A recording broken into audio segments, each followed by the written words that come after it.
Rachel Oates on the 1st of October, 2020.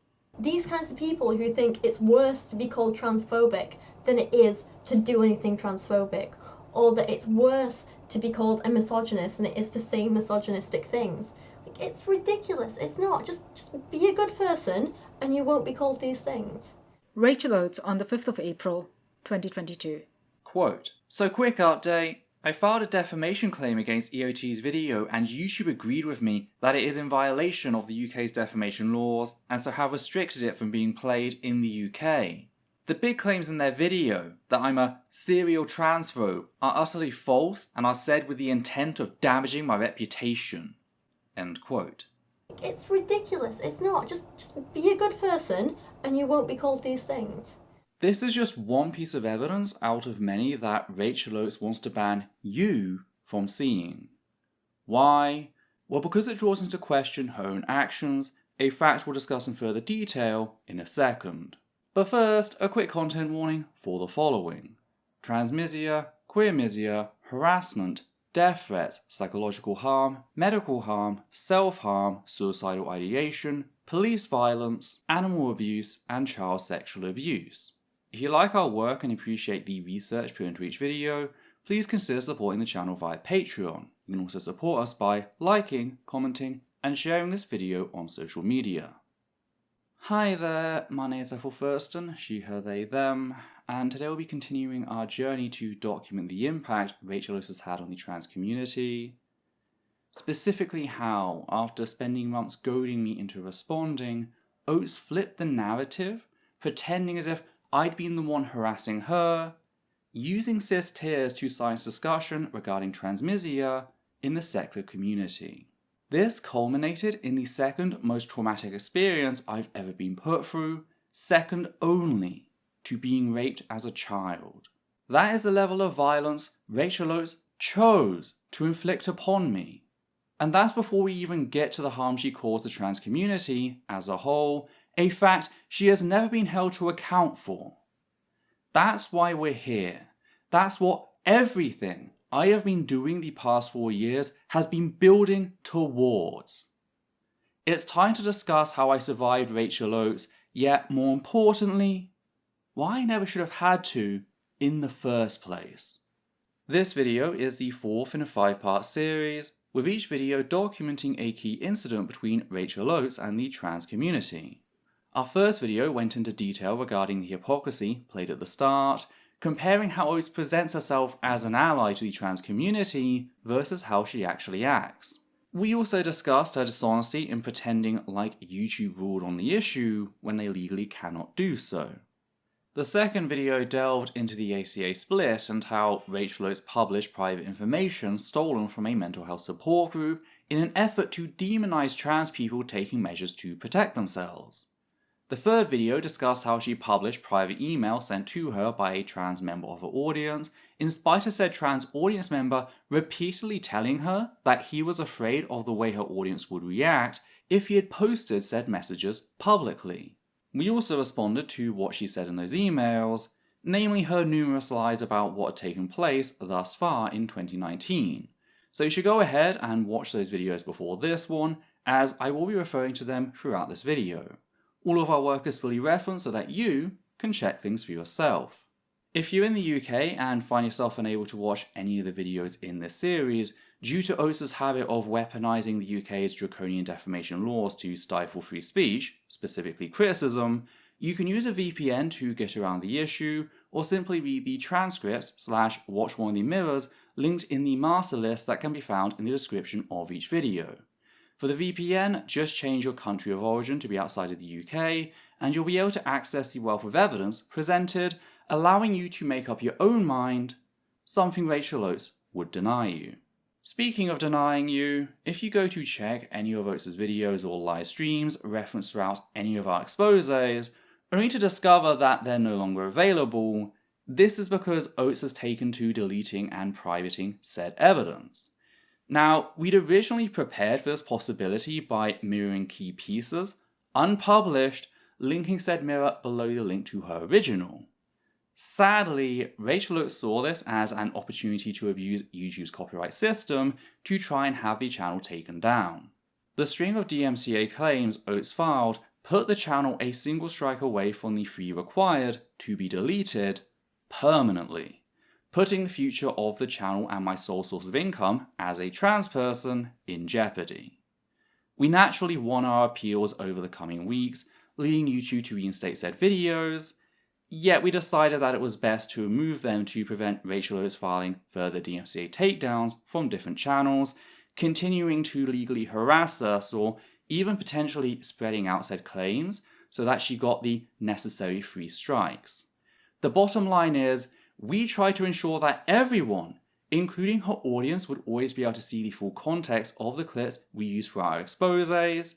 It is Rachel Oates who has done everything in her power to make sure that is not the case. The only reason she would bury those videos is because the context was worse than anything we stated in our exposés, and thus she did not want you checking for yourself. Because if they vindicated her in any way at all, she would have sent people there herself. But she didn't, because they didn't. Just a very important fact you need to keep in mind going forward. With all that said, I still like to give a succinct recap of key events, as this context is key to understanding what transpired. If you've recently watched the previous videos in this series, feel free to skip ahead to the next chapter. If you find yourself wanting specific details or evidence, check the relevant video as shown by the reference number in the top left corner of the screen.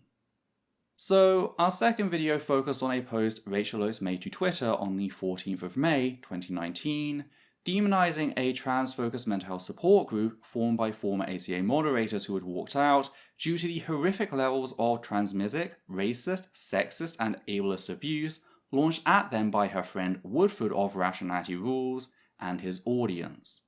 Oates specifically targeted how the group went about protecting its members, namely by compiling a list of creators known to be safe versus those who weren't, ensuring trans folk weren't caught in the crossfire. Yet not only did Oates demonize said group for taking reasonable measures to protect themselves from harm, but in posting the screenshot taken from said private mental health support group, she published the real name of one of the group's members, opening them up to the very violence they'd fled the ACA to escape. This was a fact Oates publicly acknowledged, yet she refused to take the post down, instead opting to blame the person she doxed for using their real name. This was in spite of said screenshot having been stolen from a private mental health support group, a fact she also acknowledged yet felt no remorse for. I would later comment on her post, as shown in the third video, responding to a completely different line of conversation by politely requesting evidence that Woodford planned to donate the money he'd made from his original video, demonizing trans women, to charity. An act for which Oates and her friend, Lizzie Lang, chose to start mocking me. Keep in mind that this was the first interaction I'd ever had with Oates on the issue, me asking her for evidence as a trans person harmed by her friend's actions, and her mocking that request. In response, I simply reaffirmed my position as a skeptic, once again requesting evidence, a request Oates subsequently ignored. And that was it so far as direct interaction between myself and Rachel Oates for the next few months. Not that I didn't comment on her actions indirectly, which brings us to the post in which Golas Cranium made a public call for key figures in the secular community to reaffirm the human rights of trans women so far as sports. Reminder that my very first video on the matter opened with me listing those rights as the right to equality and non-discrimination, the right to the highest attainable standard of physical and mental health, the right to sexual and reproductive health, the right to work and to the enjoyment of just and favourable conditions of work, the right to privacy, the right to freedom from torture and other cruel, inhuman or degrading treatment and harmful practices, and full respect for the dignity, bodily integrity and bodily autonomy of the person. Meaning everybody involved knew that this was a human rights issue. Yet rather than stand with the trans community in the absence of evidence justifying the removal of said rights, Rachel Oates refused, claiming that she didn't know enough. This was in spite of the fact that she seemed to believe she knew enough. Every single time she chose to declare Woodford as not being anti-trans on the very same topic. So I commented, pointing out how Oates' stance was indistinguishable from someone declaring that I support gay people, but until I've been provided evidence that they're not all sexual predators, I refuse to support their right to teach children. This stuck with me, meaning that when Woodford published his fake apology in which he attacked his critics, I noted my exchange whilst explaining its many flaws. I detailed how you don't need to understand a topic in its entirety to stand with a marginalised group's human rights, since supporting said rights is the default. If you don't know, you always stand with said human rights. That is the only humane option. I also explained how, if Oates actually wanted to learn, I, and many other trans people, had already supplied the necessary information. She just needed to listen. Sadly, she clearly had no intention of doing so, crying about how victimized she was as a cis woman being asked not to defend her friend, whilst he incited legal violence against trans women, which is why I blocked Rachel Oates at the time. As far as I was concerned, she was not acting in good faith. She wasn't looking to better understand the trans community's pain, she was just looking for excuses to defend her friend's violence. Rachel Oates did not like this, and, with the support of Thomas Westbrook, also known as Holy Kool-Aid, began demanding that I unblock her and platform her on my channel, which I refused. Oates' fans quickly seized upon this and began painting me as an aggressive trans femme, in spite of my attempts to put distance between myself and Oates by blocking. I even went so far as to state the following in response to said backlash, quote, Rachel Oates seems to be trying to position herself into the same poor white cis woman that Woodford did with Selena Soul in his original video. And this is all just one more way to distract from the actual issue here. Tries to remove the human rights of trans women and attempt to avoid accountability when such transphobic content is called out. That's why I'm maintaining the block. That's why I will continue to refuse to deal with Oates. End quote. Oates did eventually make her own video titled An In-Depth Response to Lies About Me, EssenceOfThought is a Lying Bully, in which she doesn't show a single lie that I've apparently made. Again, if you don't believe me, go watch her video for yourself and timestamp a single point where she A, quotes me saying something, and B, proves said statement to be false. I'm not even asking you to demonstrate ill intent on my behalf, just that I was wrong. This is a challenge I issued back in 2022, and not a single person could do it, because it doesn't exist. Oh wait, you can't check, because Rachel Oates privated said video when I reissued this challenge in the previous video. Again, if it vindicated her, she'd be the one sending you there herself. Suffice to say, I saw no reason to respond regarding the contents of the video at the time. One notable event surrounding that video, however, was the way in which one of our audience members posted a comment offering to break my knees, a comment Rachel Oates chose to give a heart.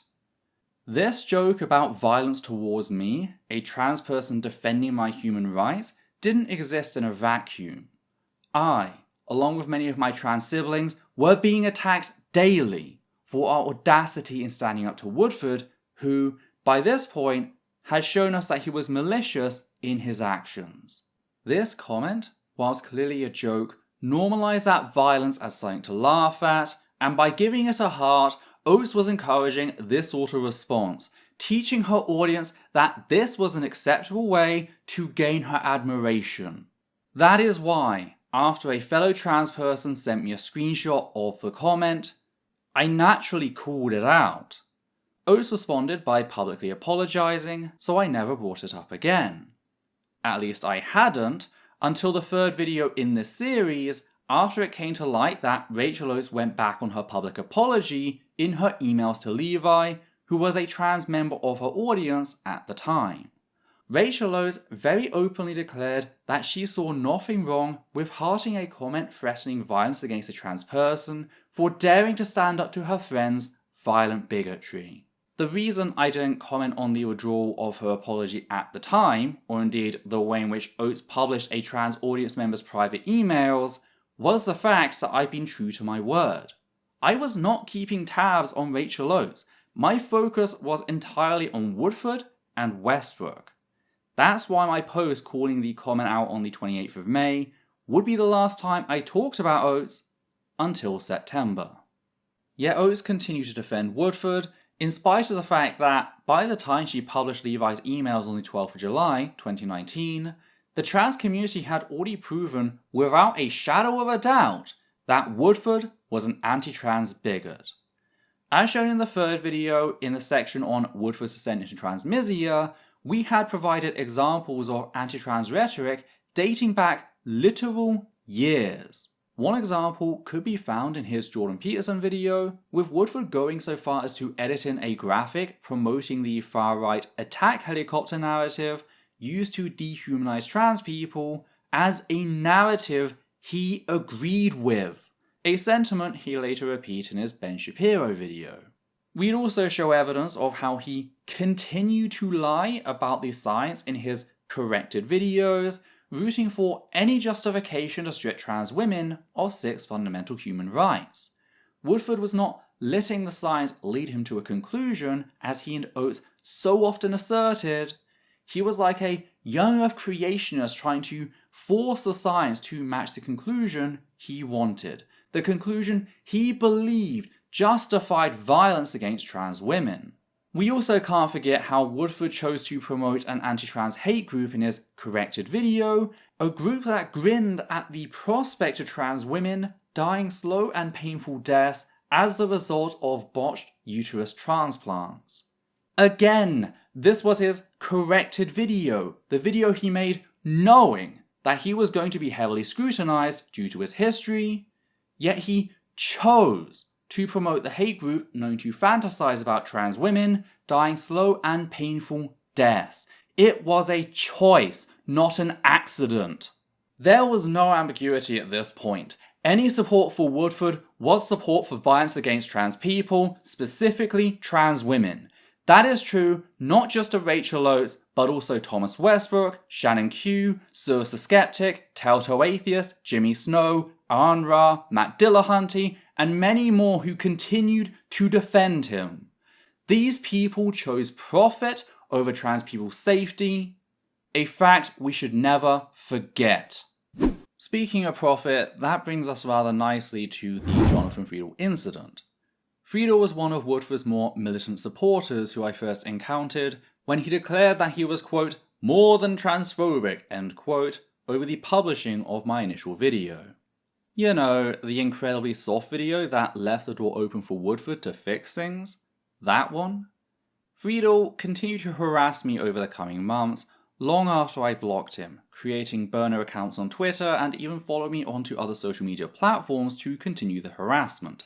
That is the level of hatred and vitriol I was dealing with thanks to Woodford's actions. Now, in a thread in which Westbrook apologized for his use of ableist language, Friedel jumped in to defend him, leading Goldust Cranium to acknowledge Friedel's self-declared transphobia. Yet rather than distance himself from Friedel, Westbrook chose to defend his abusive behavior.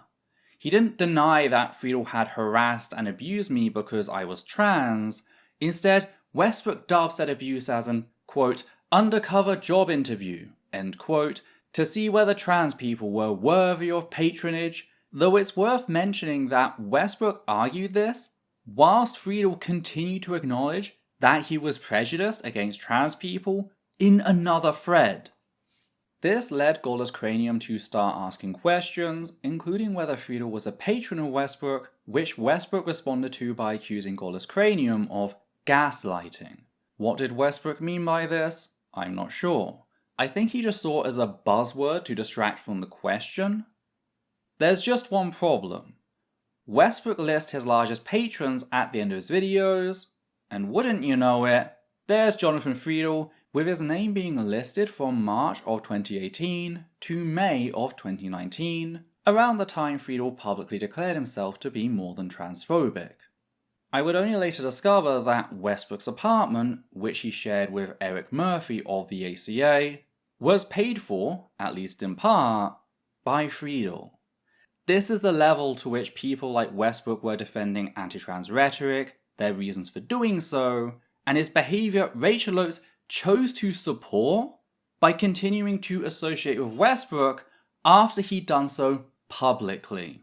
Yet it gets worse when we can watch how Oates not only continued to associate with Westbrook, but chose to actively defend him regarding this issue, lying in Westbrook's defense.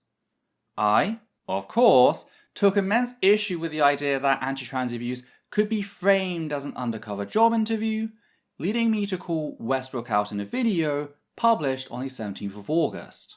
Quote, "Judging an entire group by one member's actions is an unreasonable position. What I'm saying is that it's not his position. He made that tweet to see how people would respond. He's looking for reasonable people who are effective at changing minds to support financially." End quote. Also quote, "Not really. He isn't a content creator. He's not shouting hateful things to a crowd of thousands. If he uses his Twitter account to occasionally pose as the other side, as a sort of undercover job interview to gauge reactions of a handful of people, what's wrong with that?" End quote. Oh, I don't know. How about this, Westbrook? As a member of a marginalized community with high levels of attempted suicide, I did not sign up to be abused. All it takes is one bigot too many and it's lights out, permanently. Thankfully, self-harm hasn't been in my books for a long fucking time. I tend to respond to things that make me feel powerless and wronged with incredible amounts of aggression. Which is not nice, but it's preferable to where the other road leads. I'm still recovering from a triple infection because my immune system has been shot to pieces through the constant stress I've been experiencing.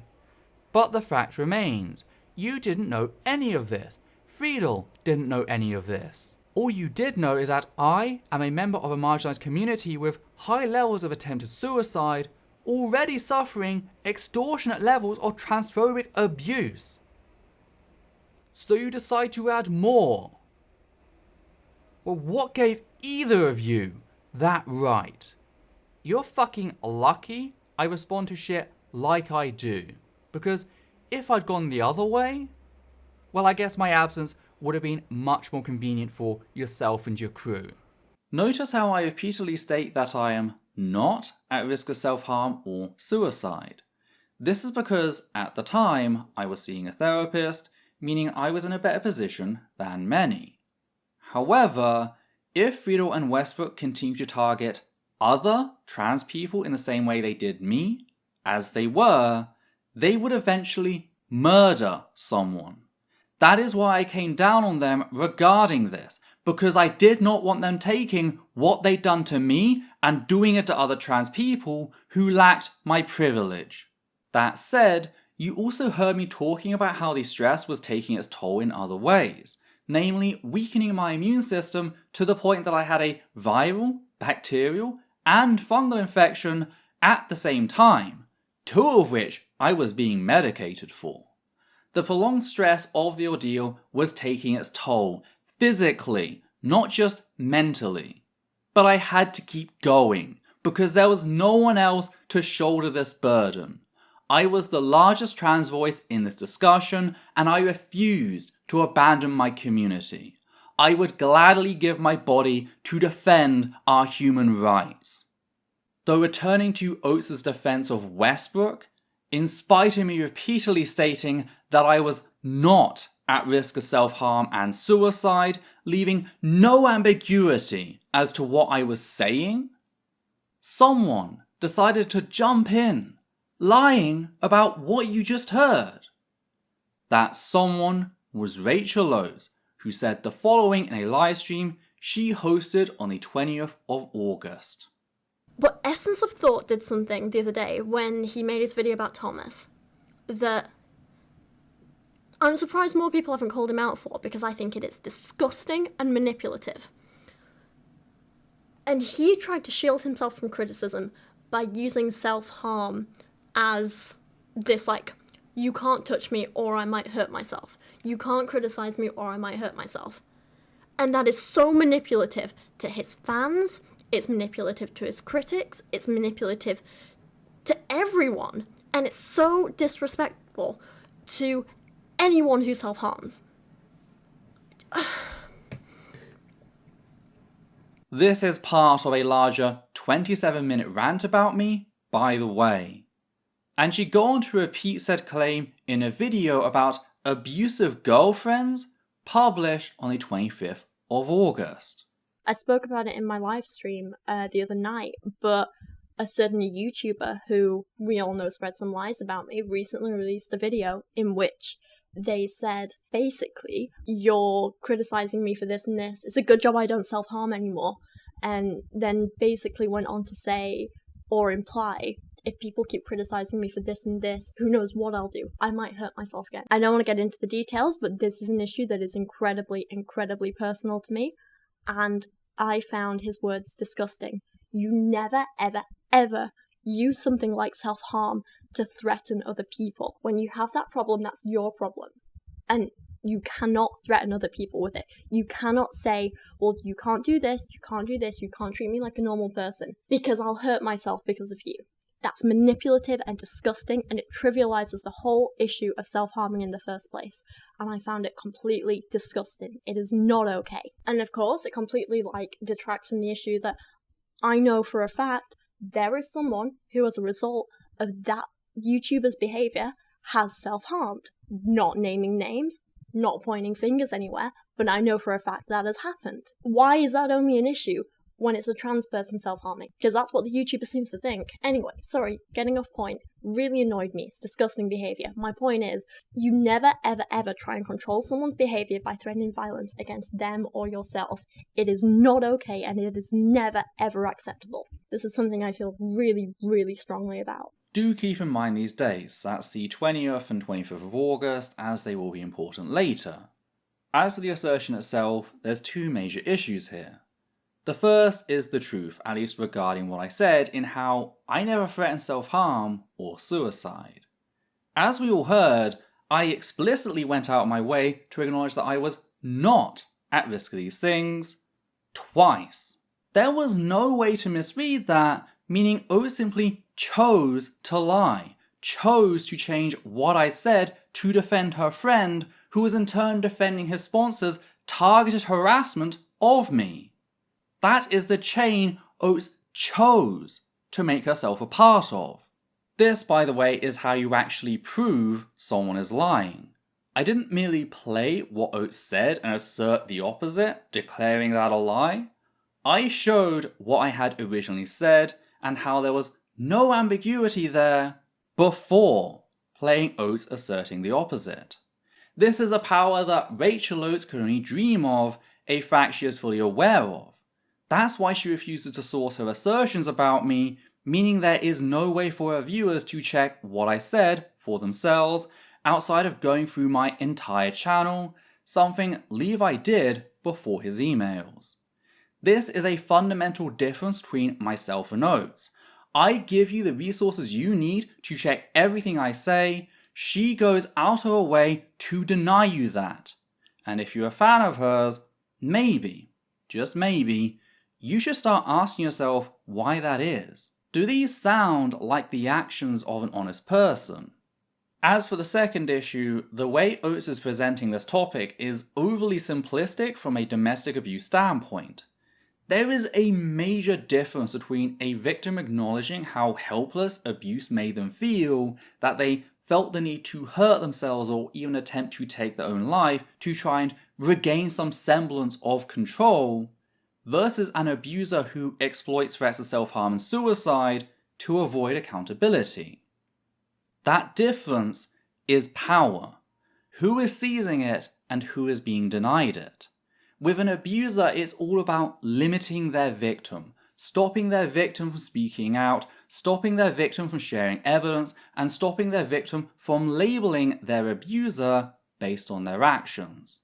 To lump this in with the desperation mentioned earlier does a gross misservice to survivors of abuse, allowing abusers to DARVO their victims more easily.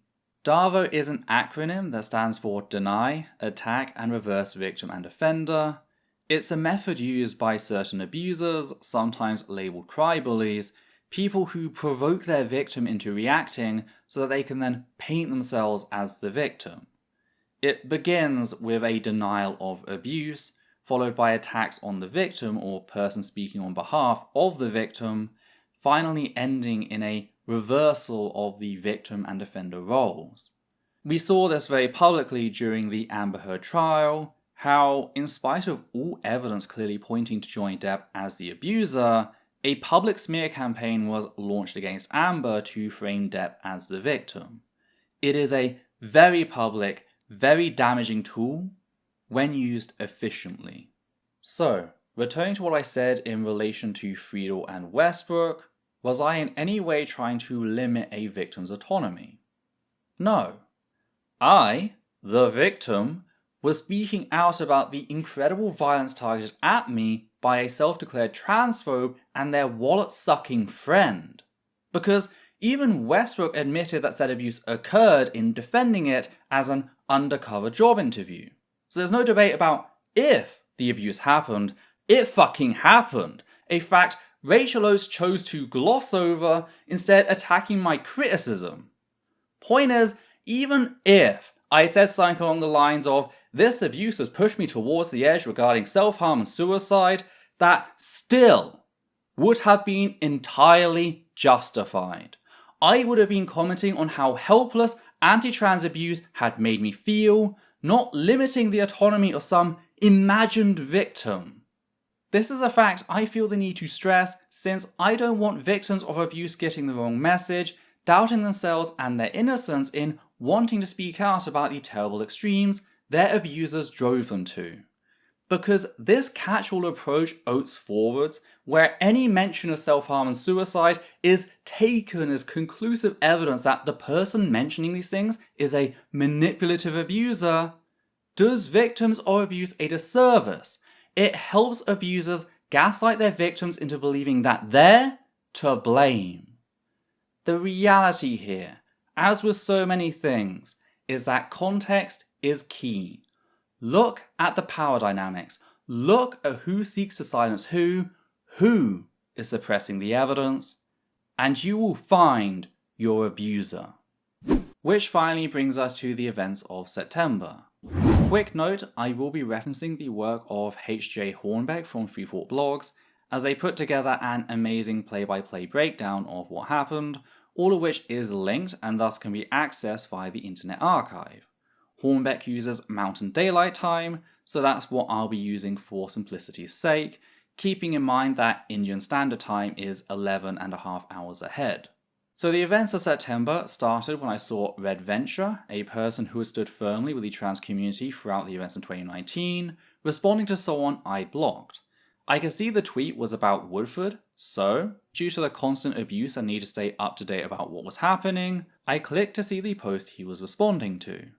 What I found was a thread in which Oates had shared her latest video, titled "Christian Girl Throws Shade at Taylor Swift," to which Venture had responded with a snippet taken from said video, asking when we could expect her to call out Woodford. Here is the clip Venture shared for context. According to Hannah, apparently it is not okay to demonize people who are just innocently going around spreading hate and hurting others.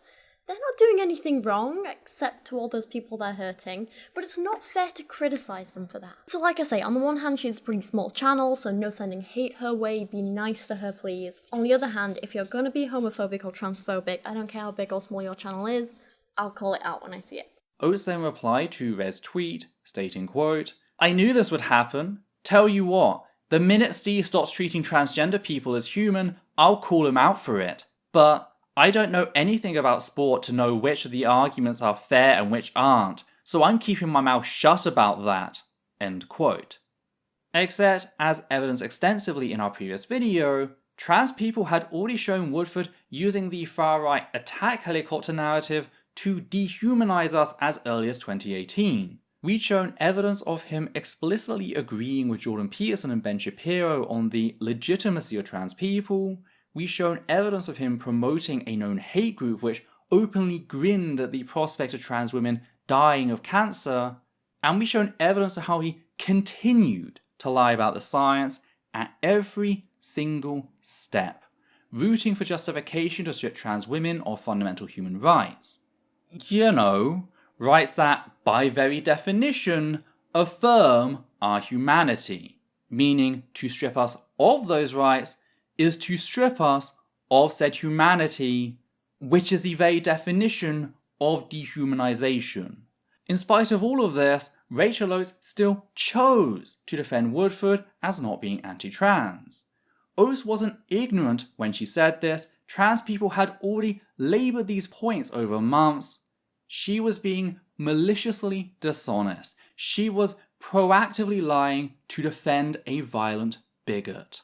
Because even before her reply, claiming you speak out about someone if they began dehumanizing trans people is an implicit defense of your friends. It is you asserting that they have not dehumanized trans people, else you'd have called it out.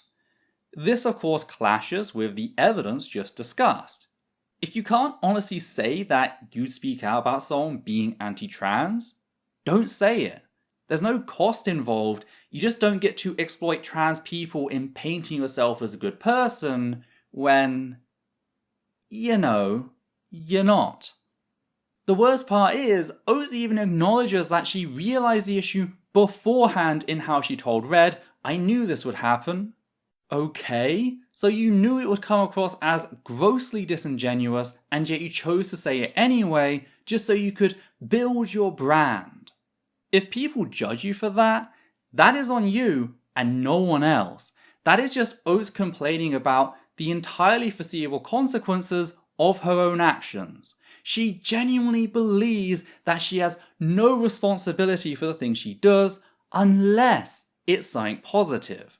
She spent so long selling the lie that she's perfect that she's begun believing it herself, just like a fake it till you make it preacher, only she's selling her brand instead of God.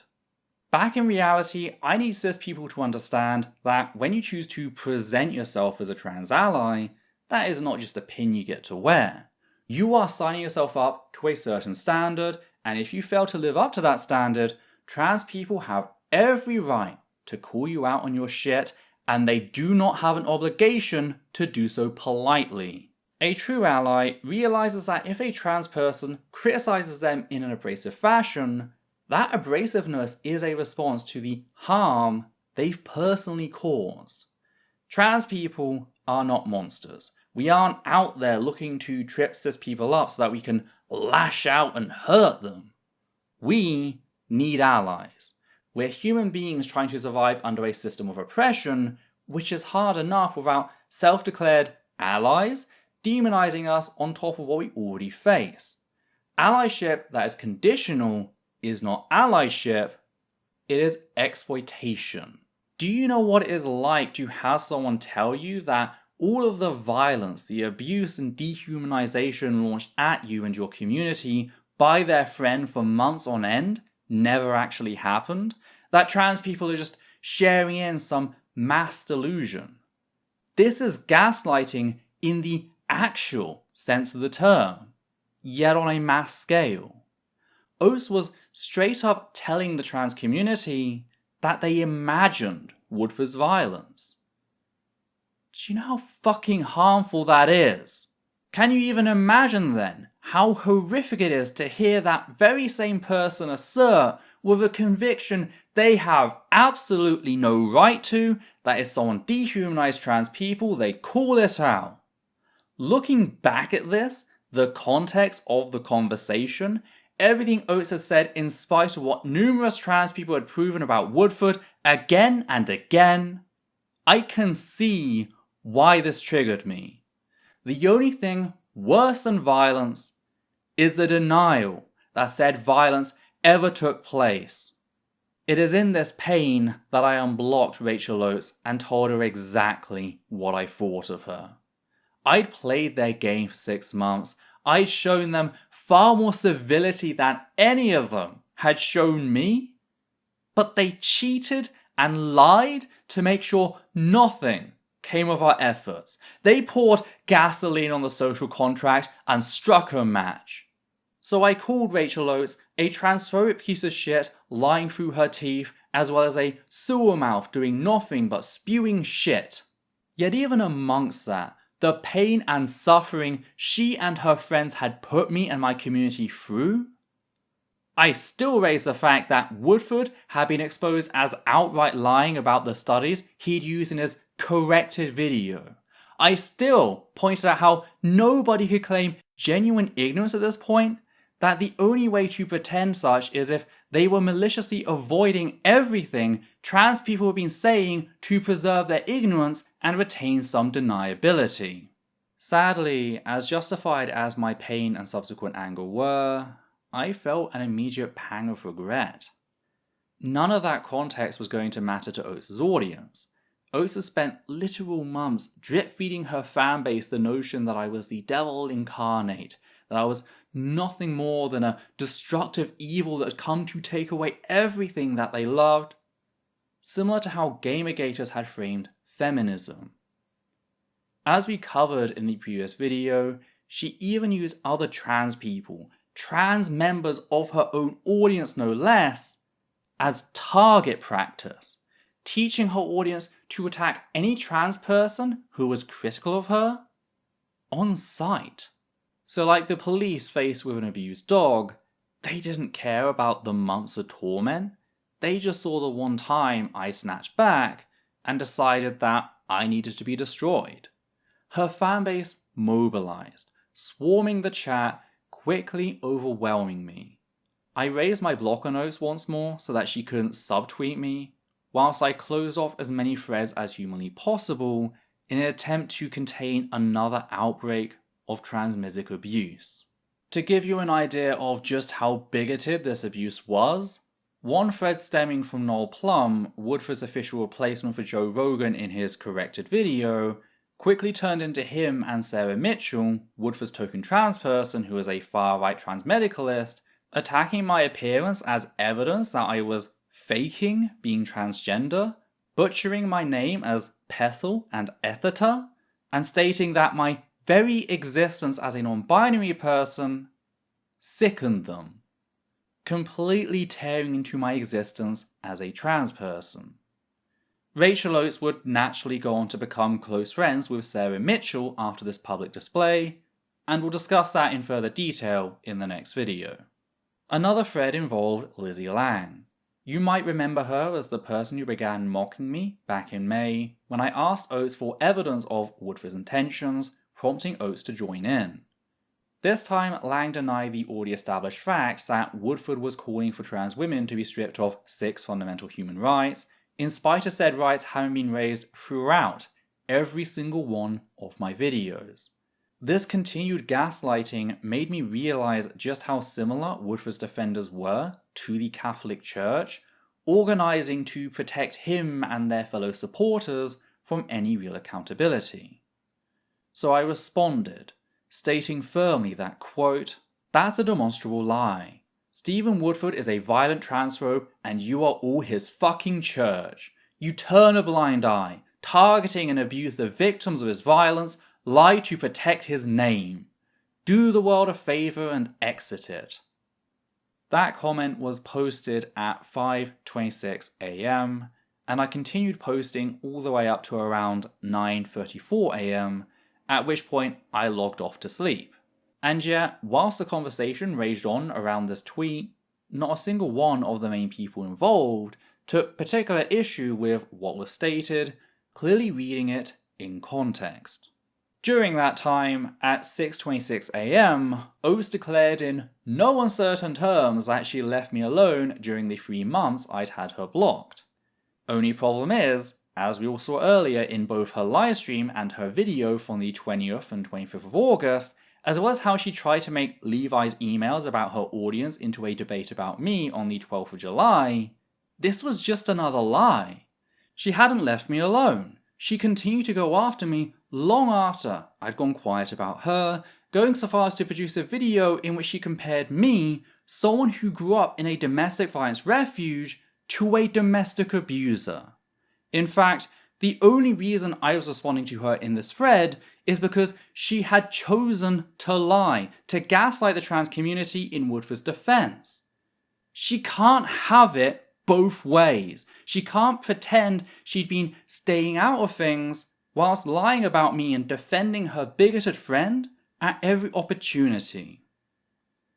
Then, at 7:51 AM, a Twitter user by the name of Christian J posted a reply to my previous tweet, stating, quote, "I don't think it's appropriate to tell people to kill themselves. This is a real problem. I hope your Twitter account gets deleted for that," end quote. To which multiple people, including someone who very vocally did not like me, quickly pointed out that, under the context, I was clearly talking about leaving Woodford's Church of Transphobia. This led one of Woodford's supporters, Tanny, to boldly assert that I never used the word church in my original tweet, leading to a very wonderful, very snarky reply in which someone pointed out that it was the 17th word. This is just one example of how dishonest the people making this argument were. They were straight up editing what I said to try and foresee evidence to match their assertions. Another thing I need to point out is that the Christian J account seems to have been someone's burner. The account was created on July of 2019, and their very first comment is defending Woodford from criticism. What's more is, out of the 8 times they posted, 5 of those were going after me, and they never posted again after this incident. Now, I don't know about you, but I find that incredibly suspicious. This was clearly someone looking to cause an issue to defend Woodford's history of anti-trans bigotry. Sadly, whilst I wish this is where the story ended, with people pointing out the context, it isn't. Because, as Rachel Oates has shown us repeatedly by this point, the truth no longer mattered. Oates posted a thread at 11:33 AM in which she took the misreading started by Christian J and asserted that, quote, "Unlike EOT, I will never use my mental health issues, social issues, or self-harm as a shield or way to manipulate my audience. Unlike them, I will never tell one of my viewers or another person to go kill themselves." End quote. So we once again see the lie that I threatened self-harm, followed by the latest lie, the one regarding me telling Lizzie Lang to leave Woodford's Church of Transphobia. This sadly kicks the new lie into overdrive, infecting a wider audience, meaning that by the time I log back in, it's already spread throughout the secular community. I set about countering the misinformation, noting the clear context that was being left out, the very same context people had pointed to without my input. That's how obvious it was. This culminated in Lizzie Lang posting the following at 9:44 PM, stating, quote, "So apparently EOT meant I should exit the church. Though this is bad grammar, I'll give them the benefit of the doubt even though I severely dislike them after what they said yesterday to people. I can't ask them myself since they've blocked me." End quote. I also issued an official clarification, changing the word exit to leave, making the context of the statement clearer. I didn't apologize, however, because at the time, all of the criticism appeared to be bad faith. I saw a bunch of people who'd been trying to silence me, desperately reaching for the first ambiguous statement I'd made in over 6 months of public speaking as the de facto head of a social justice movement in a high-pressure environment. As noted in our second video, Telltale Atheist had quite literally accused me of instigating violence at the Faithless Forum, violence which he compared to the burning down of religious halls and asserted was caught on video. Yet, in spite of making a grand scene of things and claiming said footage would be released any moment, that obviously never happened because I wasn't at the Faithless Forum. This seemed to be nothing more than the same, desperate lies spread to demonize and silence a marginalized person. Yet, despite my best efforts to contain the outbreak, by the 3rd of September the lie had already mutated, as seen in a thread posted by Sarah Katharina at 3:48 AM, which she starts by asserting that, quote, "Everybody is giving their opinion on the Essence of Thought telling Rachel Oates to please cease existing situation. Here is mine," end quote.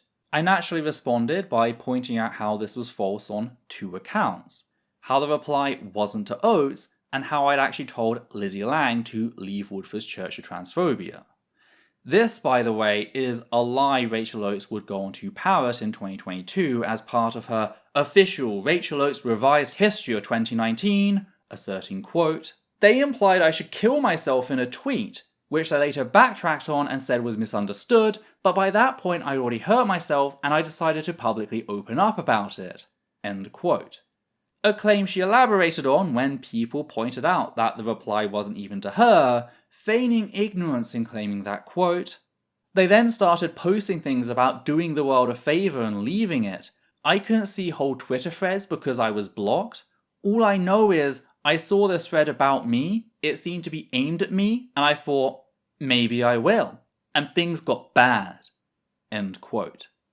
A lie she'd repeat in her EOT evidence summary, stating, quote, "I was sent a screenshot of just EOT's tweet and I didn't know who it was directed at, only that it was in a thread in response to my tweets and it hurt me," end quote. And yet, here she is, on the 3rd of September 2019, an entire day before the 4th, stating the following, quote, "And finally to Lizzie Lang, who EOT's tweet was directed at, you were just trying to help me, and I'm so sorry that you got caught up in this and that you've had to face the backlash that you have," end quote. Emphasis by Rachel Oates. Like literally, she has the word "was" in all caps to stress the fact that the tweet was in response to Lang. Oates couldn't have fucked up more if she tried. This was evidence shared in our final 2022 video, being one of the many patches I had to make as Oates kept lying so frequently. She also lied about my pronouns, and is why she was so desperate to stop said evidence being readily accessible. Because why would she need to lie if what actually happened condemned me? Why would she need to alter key parts of the story? These aren't minor details, these are core events which have been documented by numerous people. However, as the day moved on, I began to come into contact with a few people who were genuinely hurt by my words, people that didn't seem to be hunting for a reason to demonize me. And to those people I apologized personally and without reservation or qualifier, including to one of Suris's partners. And it's at that point that things started to settle down. Again, the person the tweet had been a response to had publicly given me the benefit of the doubt, much in the same way I'd given Oates the benefit of the doubt regarding the comment offering to break my knees. Do you want to know who wasn't over it and wouldn't be until she received a personal apology for a post she could not see unless she chose to violate my block of her? Rachel Oates. When she saw things were settling down, she got desperate, leading her to post the following tweet on the 3rd of September at 9:59 PM, stating, quote, "This isn't for the sake of drama. I want a genuine apology, not just for me, but for everyone. Since EOT has me blocked, and I can't tell them how much their words hurt me, can someone please send him a screenshot of my thread and see if they apologize this time?" End quote. Emphasis added by me, and we'll get to the way in which Rachel Oates openly called on her subscribers to violate my block of her in a minute. But first, I want to comment on the difference between how I treated Oates regarding the comment offering to break my knees versus how she treated me here. As shown in the previous video, when Oates gave a generic-style public apology for hearting a comment offering to break my knees, that is to say she didn't direct the apology at me, you know, the person threatened, I never brought it up again. Not even in my defamation, death threats and Rachel Oates reclaim my voice video, which honestly would have been the easiest thing to do. I didn't bring it up because I accepted her actions as a mistake, she had apologized for them, and thus I moved on. I of course didn't know that Oates went back on her public apology in private as seen in her emails to Levi, but that's besides the point. Both of us even started out assuming that all of the criticism we received was bad faith, only coming round to it, even if only ostensibly in Oates' case, as more people reached out to us. So compare my response then to her response here, how she was holding me to an entirely different standard after I'd apologised directly to people genuinely hurt by my actions. Also consider the fact that there's a world of difference between favouriting a comment openly threatening violence against a marginalised critic and saying something ambiguous. Like, these two things are nowhere near the same level when it comes to responsibility, with the former being a much, much larger issue. Yet, I'm still held to a higher standard. As stated at the time, we as marginalised people are expected to act the saint of every second of every day for the rest of our lives. We don't get to make mistakes. We don't get to have slip-ups. All we get are permanent excuses for non-marginalised people to write off our criticism and demonise us entirely. We can also compare the way Oates treated me here to how much patience and support she had for Woodford. How, even after trans people, myself included, had presented irrefutable proof of him dehumanising trans people for years, she still chose to defend him. Did she offer me the same benefits? Did she reach out to me in private? Did she give me a month to come around at my own pace? No, of course not. That's only something a complete monster like myself would do.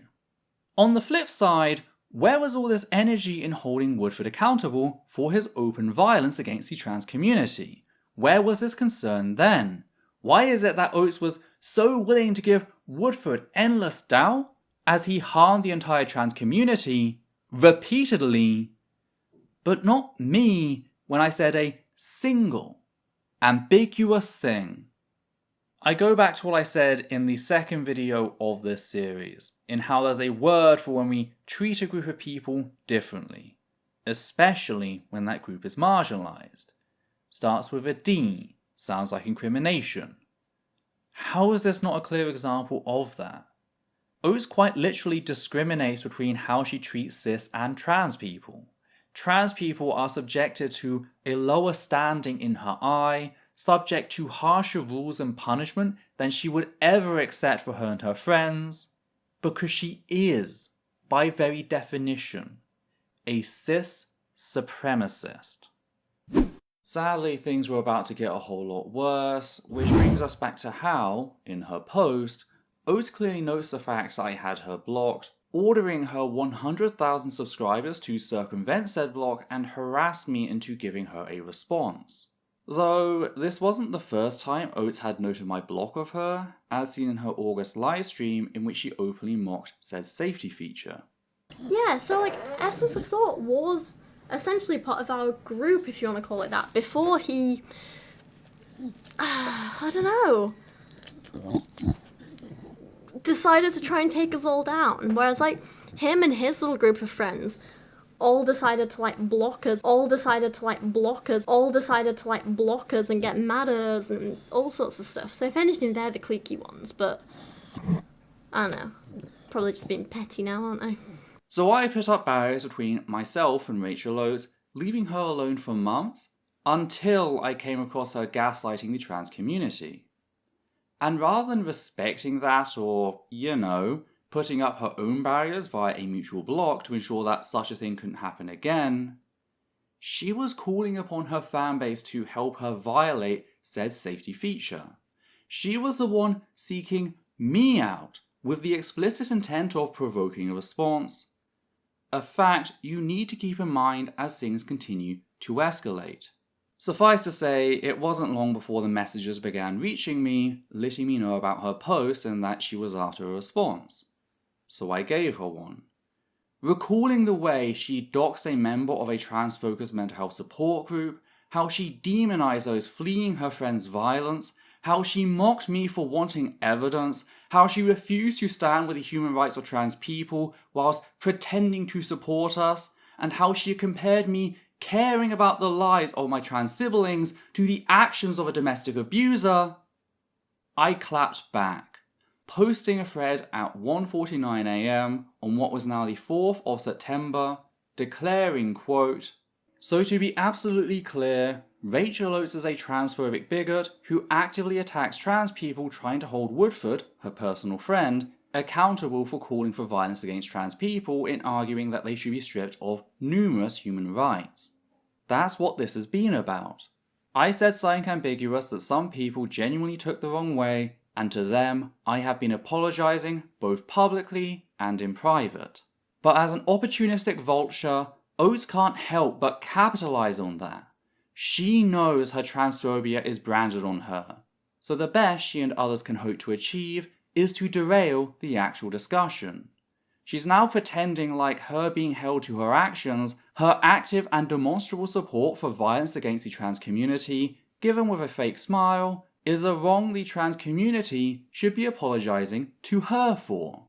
Well, I say get fucked, Oates. You're actively working to defend people trying to make the world a shittier place for trans people. You have trans blood on your hands.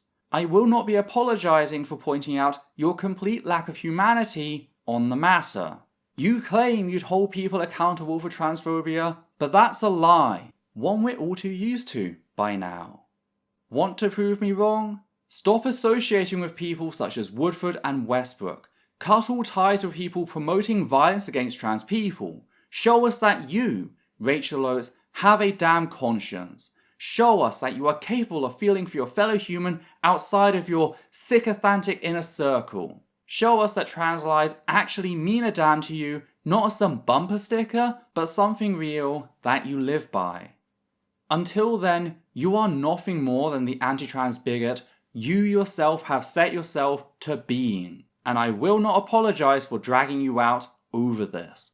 Not whilst we still fight for our rights thanks to people like you. Get real." End quote.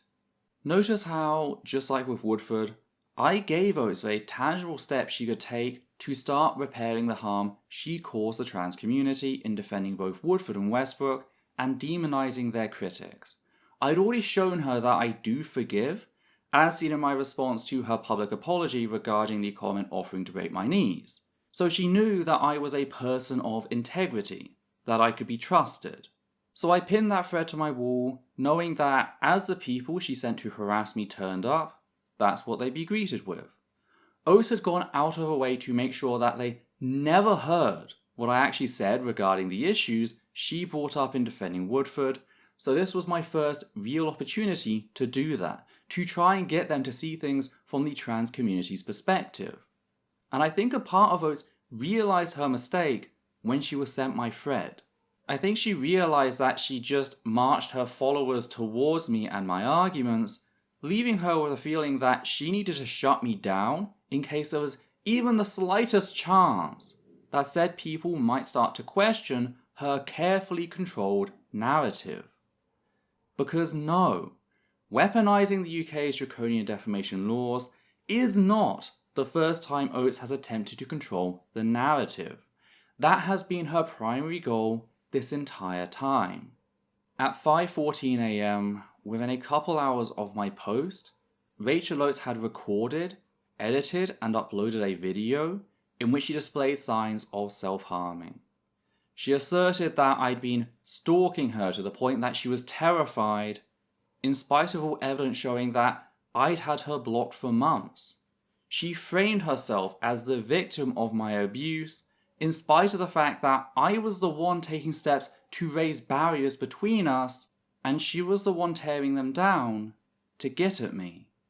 It did not matter that Oates explicitly mentioned my block of her in the post that led me to clap back.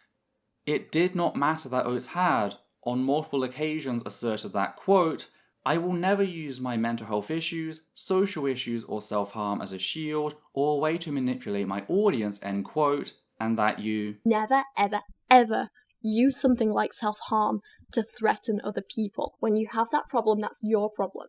You never, ever, ever try and control someone's behaviour by threatening violence against them or yourself. It is not okay, and it is never, ever acceptable. This is something I feel really, really strongly about. All of that got thrown out of the window. What resulted from Oates' call to action was a torrent of hate, of unbridled, unapologetically transmisogyny vitriol. Death threats, rape threats, attacks on my rights, my very existence as a trans person.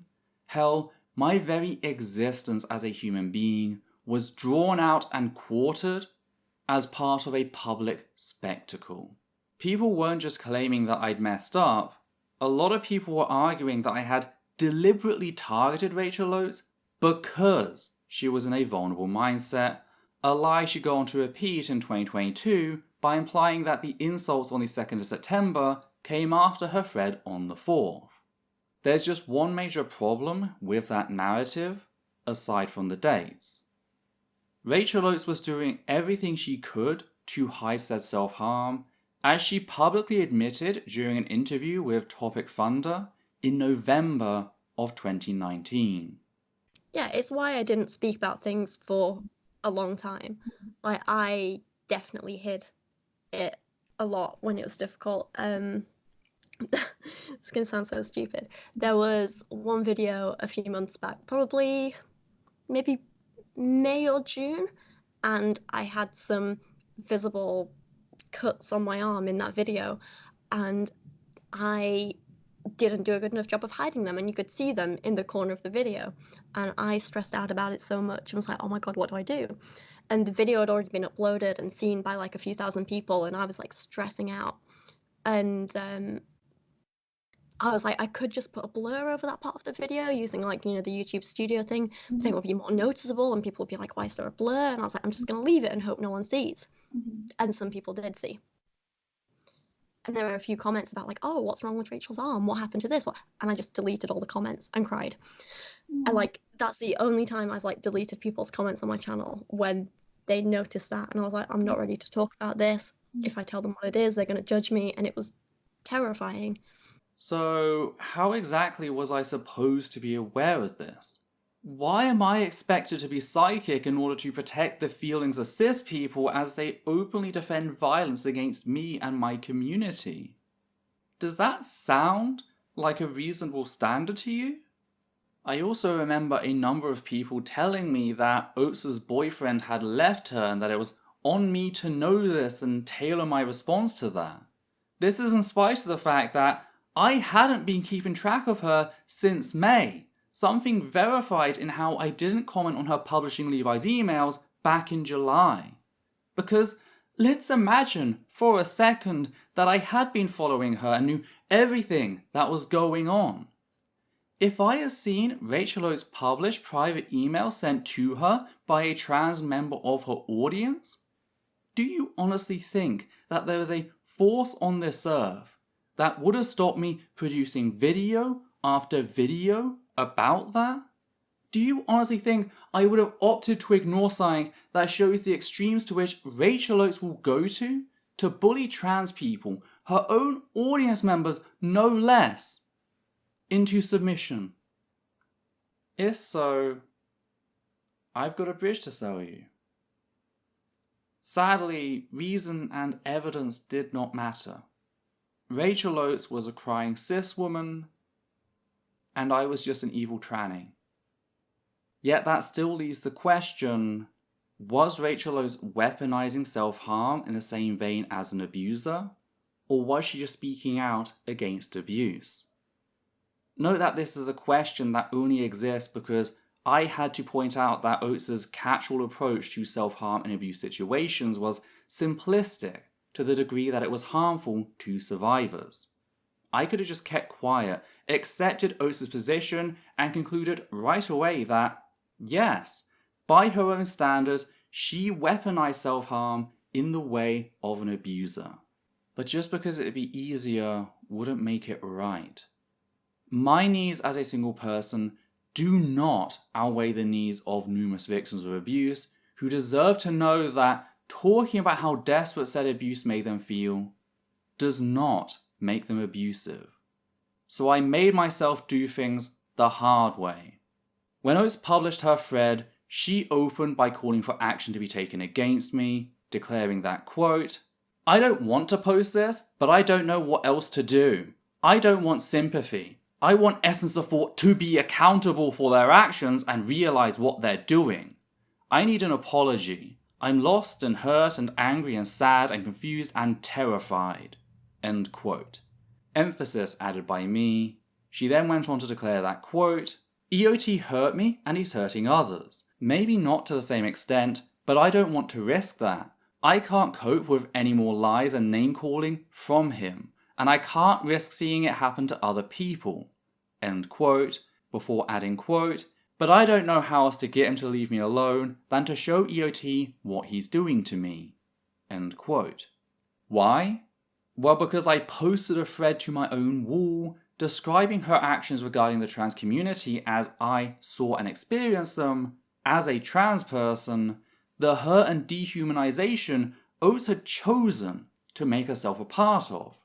I was not seeking her out and abusing her. I was not ordering my fans to circumvent her block of me and beat her into submission, or even demanding action be taken against her.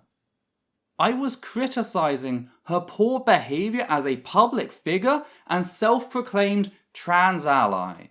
I was criticizing the way she had not only harmed me personally, but the entire trans community.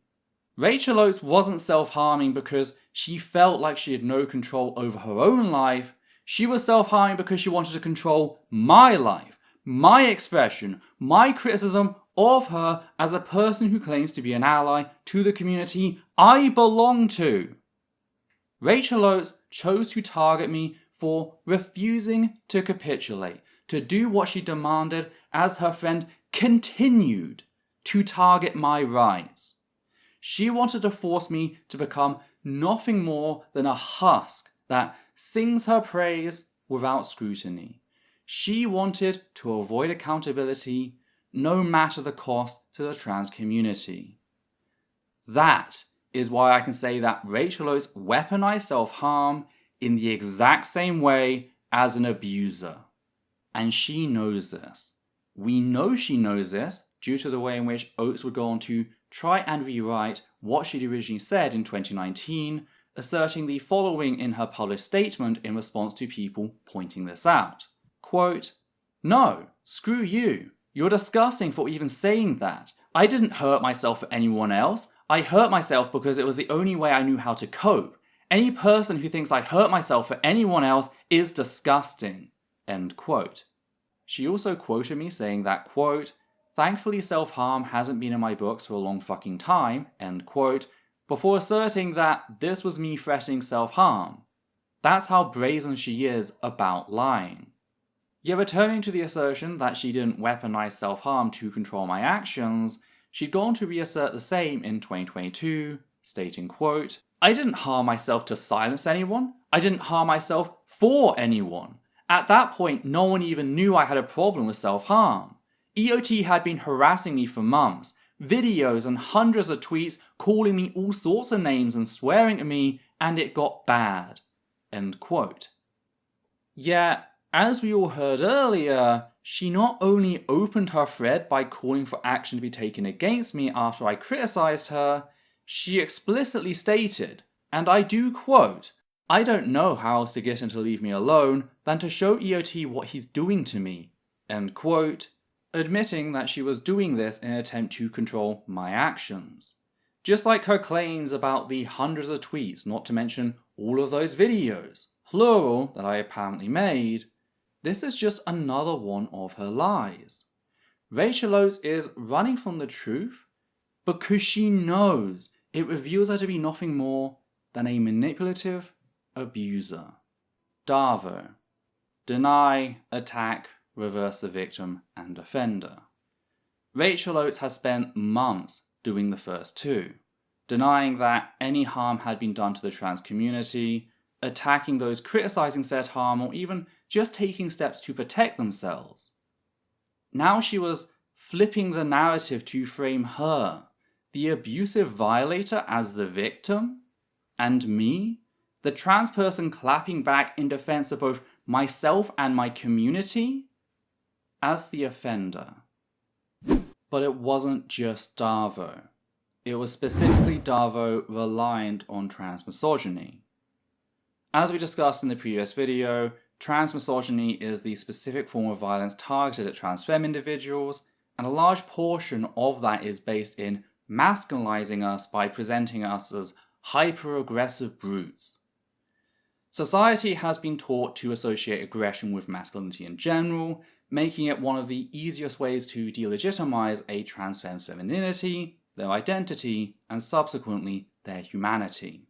This is why the far right has spent so long constructing the image of trans femme folk breaking into bathroom stalls and bellowing down at cis women, because they know it's a relatively easy prejudice to tap into to get people to side with them in supporting violence against all trans people.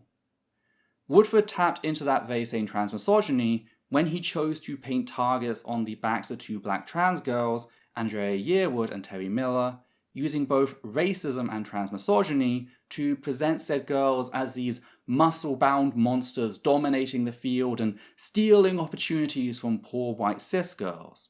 And I bring up the ethnicity because trans people are not alone in this experience. In much the same way that society weaponizes transmisogyny to strip trans femfolk of their femininity by masculinizing them, so too does misogyny strip black women of their womanhood.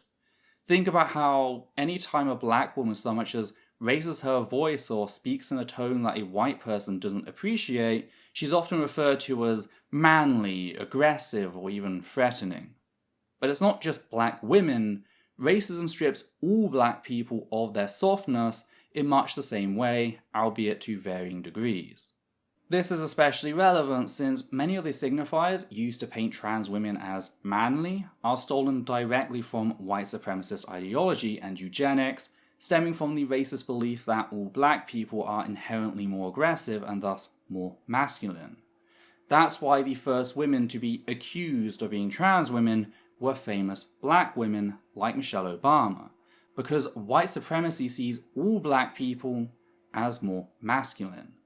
That's also why transmisogyny cannot be separated from white supremacy, because its methods were perfected over centuries of misogyny and general anti-black racism, which, in the case of both Andrea Yearwood and Terry Miller, doubled up to make them the perfect targets for Woodford to demonize.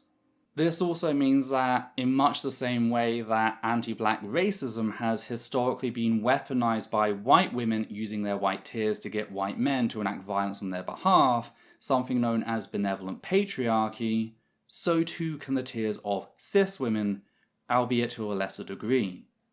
That's what we see in Rachel Oates. In much the same way that Amy Cooper, better known as the Central Park Karen, staged an Orson Welles-style radio show to try and get police to violently pursue and potentially murder a black birdwatcher, Christian Cooper, no relation, Rachel Oates staged her tears in a way to get others, mostly cis men, to join in on a game of bash the tranny. Oates' methods bear many similarities to the various Karens seen over the years in how simple resistance to their violence is taken and presented as the ultimate threat. Because when you're so privileged that you've never faced consequences for your actions, someone calling you into question can feel a hell of a lot like oppression. With Christian Cooper, all he did was politely ask Amy Cooper to put her dog on a leash in an area where she was legally required to do so to protect ground nesting bird species, and for that she attempted to have police assault him. Returning this to Oates, let's actually take stock of everything I've done up to this point.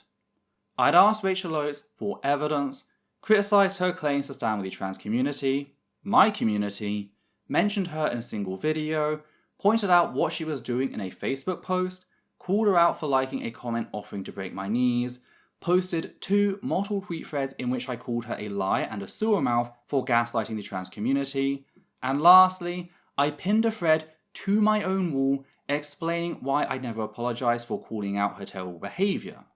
Now, I get that being called nasty names is never nice, But this is the person who not only gaslit me, but compared me, a person who grew up inside a domestic violence refuge, to a domestic abuser the previous week.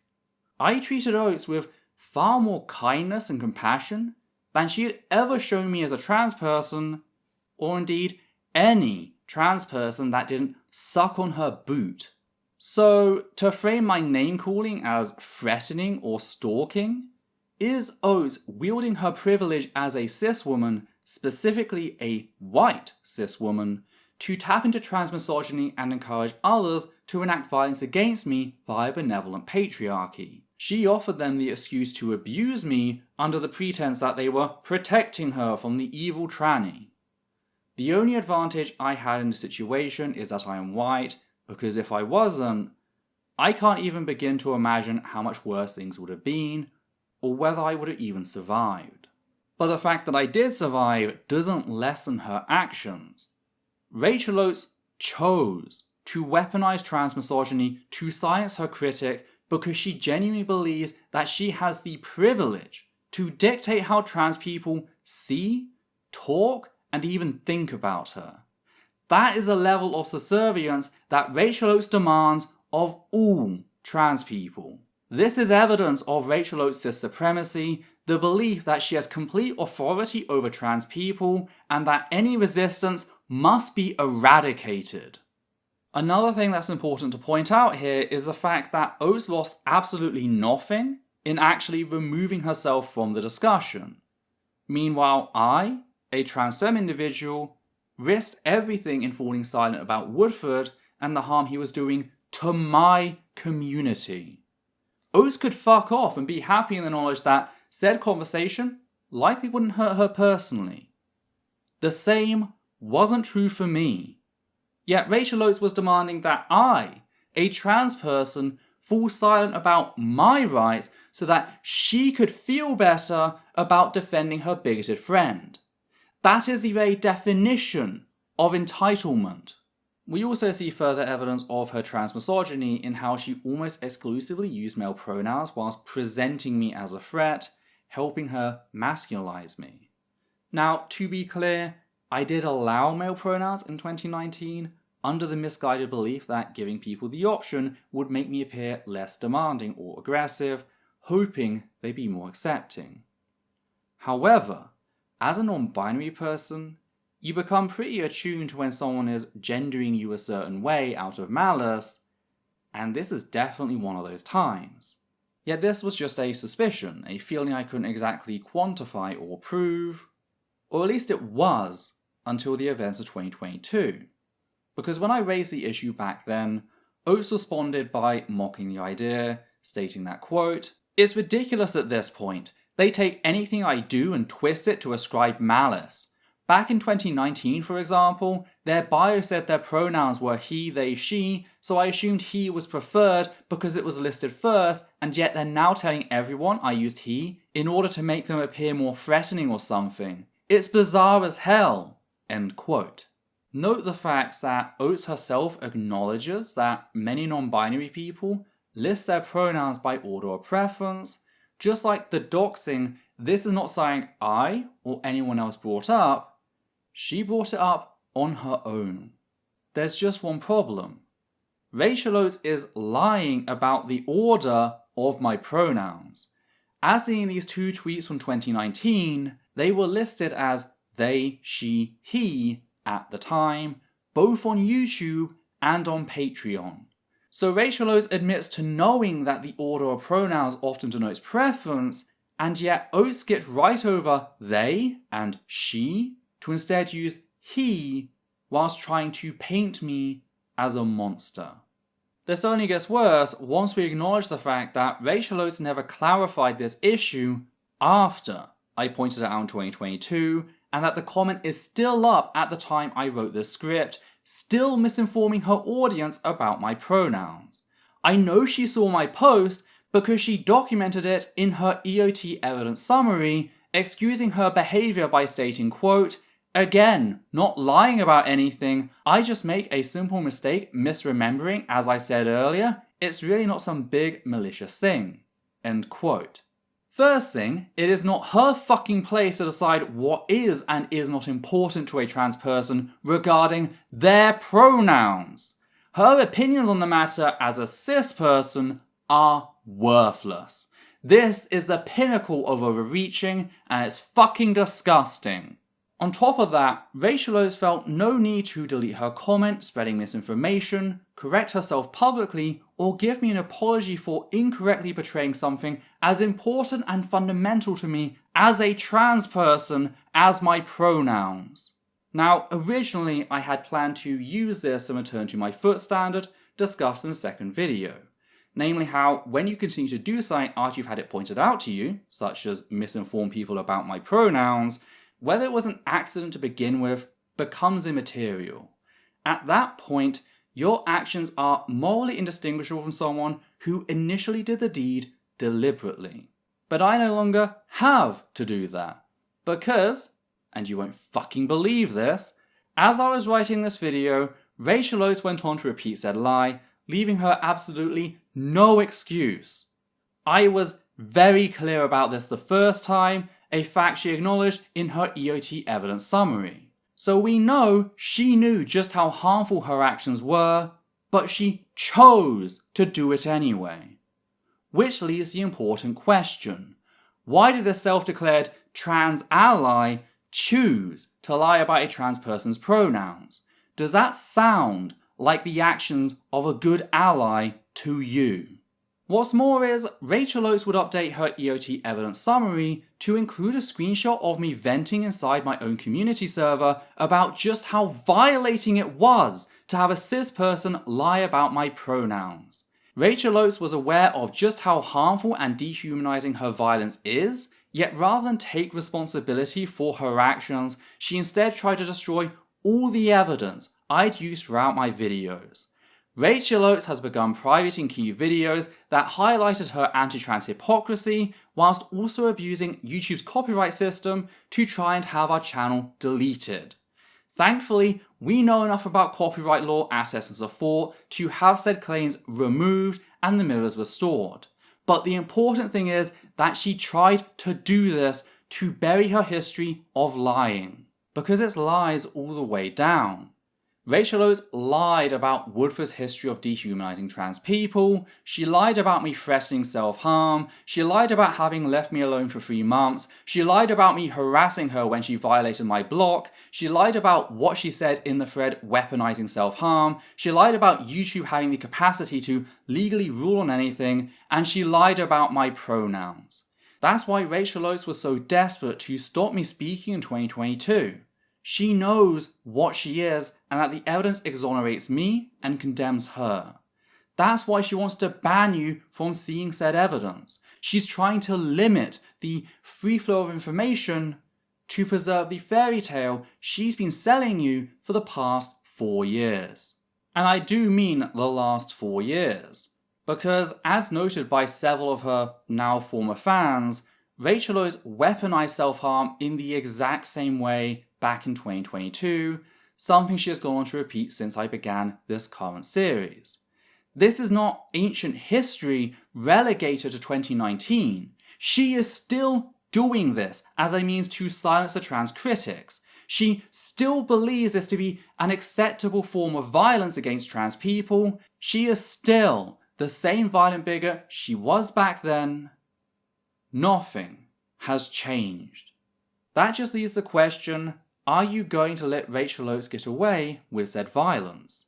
Will you ignore the evidence and pretend like it doesn't mean anything, or are you going to make sure that said information reaches as many people as possible? Do you not think others who have been misled by Rachel Oates have the right to see said evidence and make up their own minds? Isn't that what you would want if you hadn't watched this video?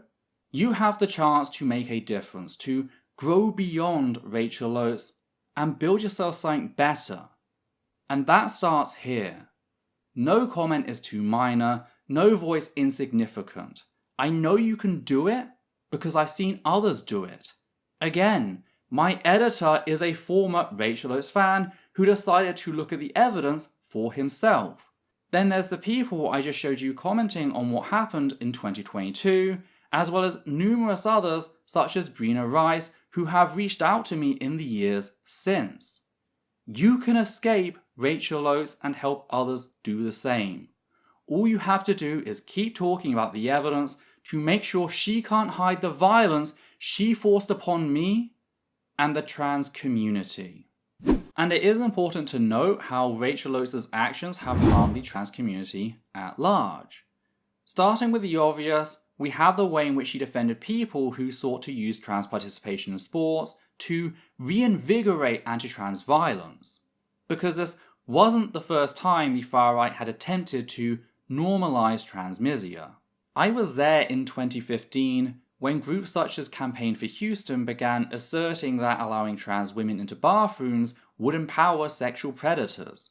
I was among the first to cover how the leaders of many of these groups, such as Reverend Kendall Baker, were known sexual predators, with the good Reverend having quite literally been fired from public office for sexual harassment. I was on the front lines as their bills gained ground, at least at first, before we figured out a way to beat them back. That's why, by 2018, the far right openly admitted that they lost the bathroom debate, with mass resistance and anti-LGBT+ hate group stating the following on LifeSite News. Quote, "Now, with the transgender anti-discrimination bills, the same thing is happening. Our side concocted the bathroom safety male predator argument as a way to avoid an uncomfortable battle over LGBT ideology and still fire up people's emotions. It worked in Houston a few years ago. But the LGBT lobby has now figured out how to beat it. Their lopsided victory in Massachusetts will likely be repeated everywhere else unless the establishment pro-family groups and their wealthy donors are willing to change their tactics." End quote. Part of the reason the far-right failed was the universal nature of bathroom access. Every human on this planet needs to use a toilet, so when a trans person says, "I just want to pee in peace," that's a very humanizing statement, one you don't need to have an in-depth appreciation of trans people to understand. This also means that calls to deny trans people access to public bathrooms in line with their gender, effectively excluding them from public life, was a steep entry point for your average person. Sure, those who already hated trans people were more than happy to sing this tune, but your average person wasn't, hence the short-lived nature of the initial campaign. The far-right took stock of this and quickly realised that they needed a new angle of attack, something seemingly low stakes that would allow them to introduce a more aggressive form of anti-trans prejudice to the general public, allowing them to build from there.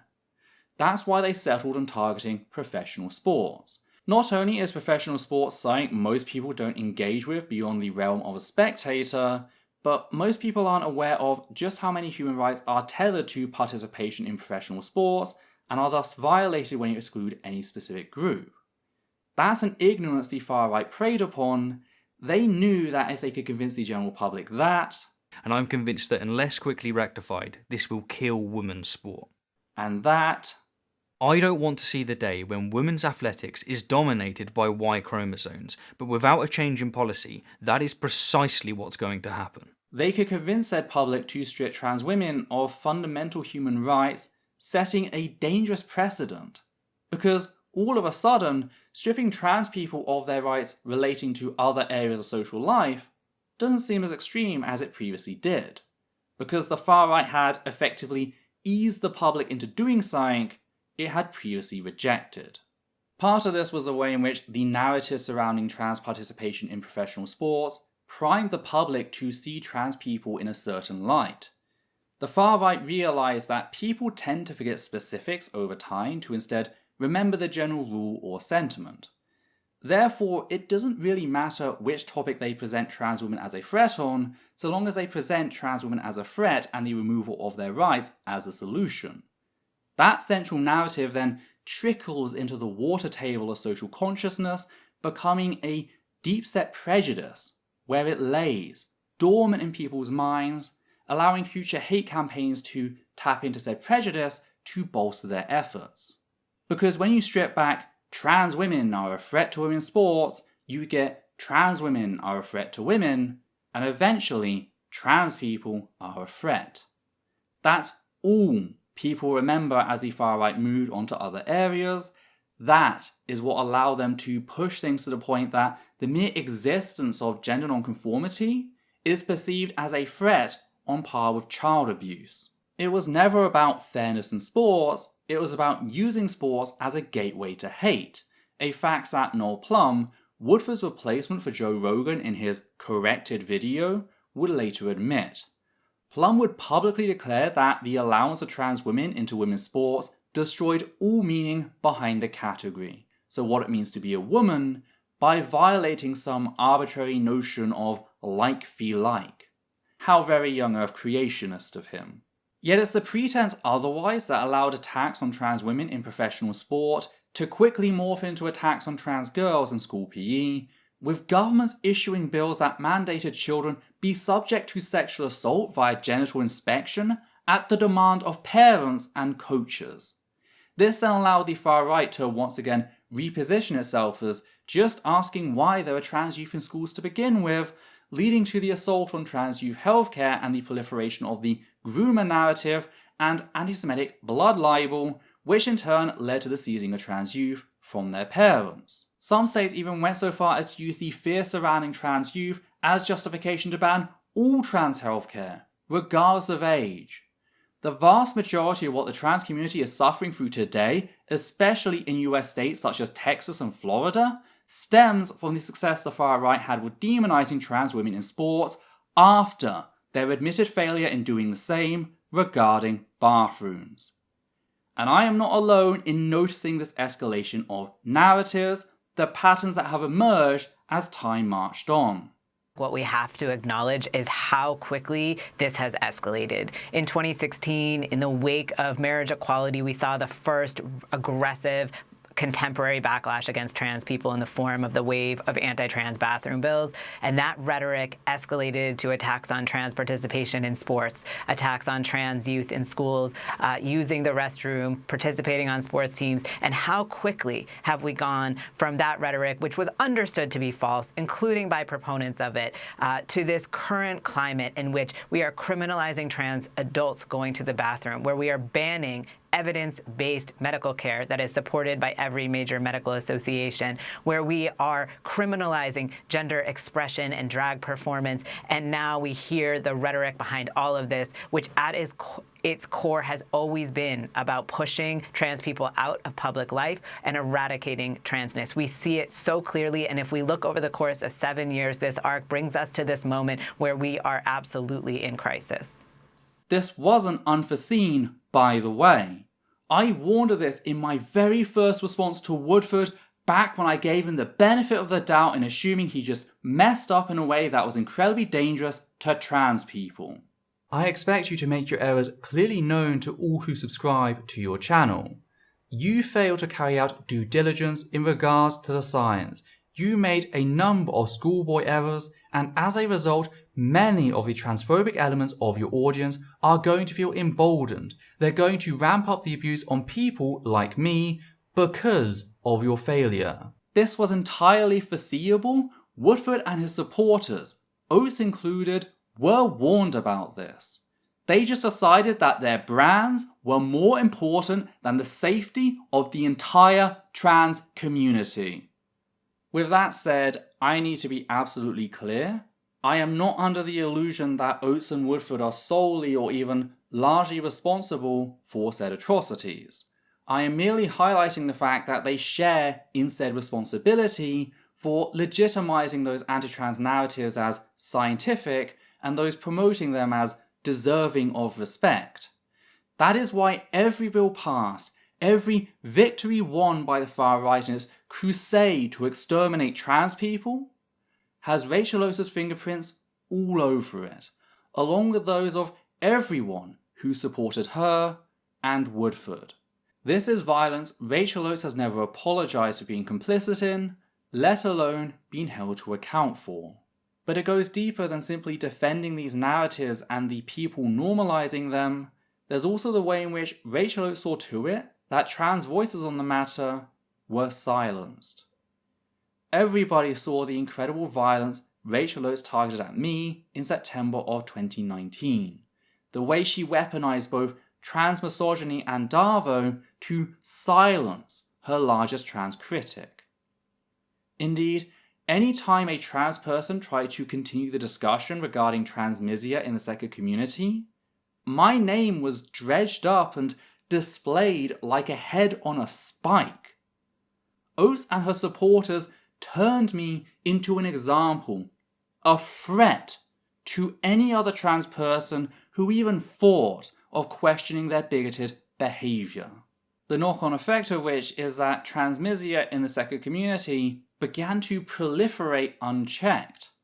Yes, there were clearly issues beforehand, as seen with Woodford, Logic and King Crocoduck, but following 2019, with many trans people being too afraid to speak out about the violence, anti-trans bigots quickly realised that they could say what the hell they liked and go unchallenged. Rachel Oates saw to it that anti-trans bigotry went from a fringe position to the new norm overnight, turning the Psyche community into a toxic wasteland for trans people at our time of greatest need, denying the trans community a base of operation, which is especially tragic considering the community's history. Prior to Gamergate, the Psyche community was viewed by many, myself included, to be one of the more progressive communities when it came to gay rights. Of particular note were spaces such as the ACA with Jen Peoples, a gay veteran who was very prominent and outspoken in the community about the fight for gay equality. This should have been the case for trans people. The Psyche community should have been a safe place for us to gather, to support one another, and to mobilise against the growing far-right threat. Yet by demonising trans people for attempting to hold bigots within the Psyche community accountable, declaring the claim of bigotry to be more violent than bigotry itself, Rachel Oates personally saw to it that this would never be the case. This had massive ramifications for trans creators in and around the Psyche community. Many of the emerging voices simply left the community due to the toxicity, the very toxicity they weren't allowed to acknowledge. Meanwhile, prospective voices, trans people who were considering taking the next step and becoming creators themselves, chose to abandon that idea. All because of what Rachel Oates did to me when I refused to let her treat me as subhuman. They saw an entire community turn on a trans person because that trans person had the audacity to stand up for their human rights. That is a terrifying prospect. Suffice to say, it's one that scared away a lot of potential voices that could have helped balance the conversation. This only gets worse once we realise that the lack of open discourse meant that trans people who were just discovering the Psyche community after the events of 2019 didn't realise the danger they were getting into. They didn't know that many of the creators they were following would turn on them in a heartbeat. Back in July, I received a heartbreaking comment to my ACA testimony video in which a trans person shared their experience of joining the ACA and Telltale Atheist Discourse servers in 2020. They explained how they were targeted with so much transmisic abuse and harassment that they suffered a mental health breakdown. And yet, because of the fear Rachel Oates put into the trans community, they never found the root cause of the problem until July of 2023. Trans people who weren't even in the immediate blast are still recovering, still healing from what Rachel Oates did to the trans community in 2019. That is her legacy. She is personally responsible for violence against trans people throughout the Psyche community. Every single day. This comment demonstrates why this series isn't just necessary, it's vital from a trans community perspective. Trans people in and around the Psyche community have the right to know the source of their suffering even after all these years. They have the right to hear someone say that they weren't crazy, that they didn't imagine the violence done to them. They have the right to learn about and heal from what Rachel Oates did, just like I do.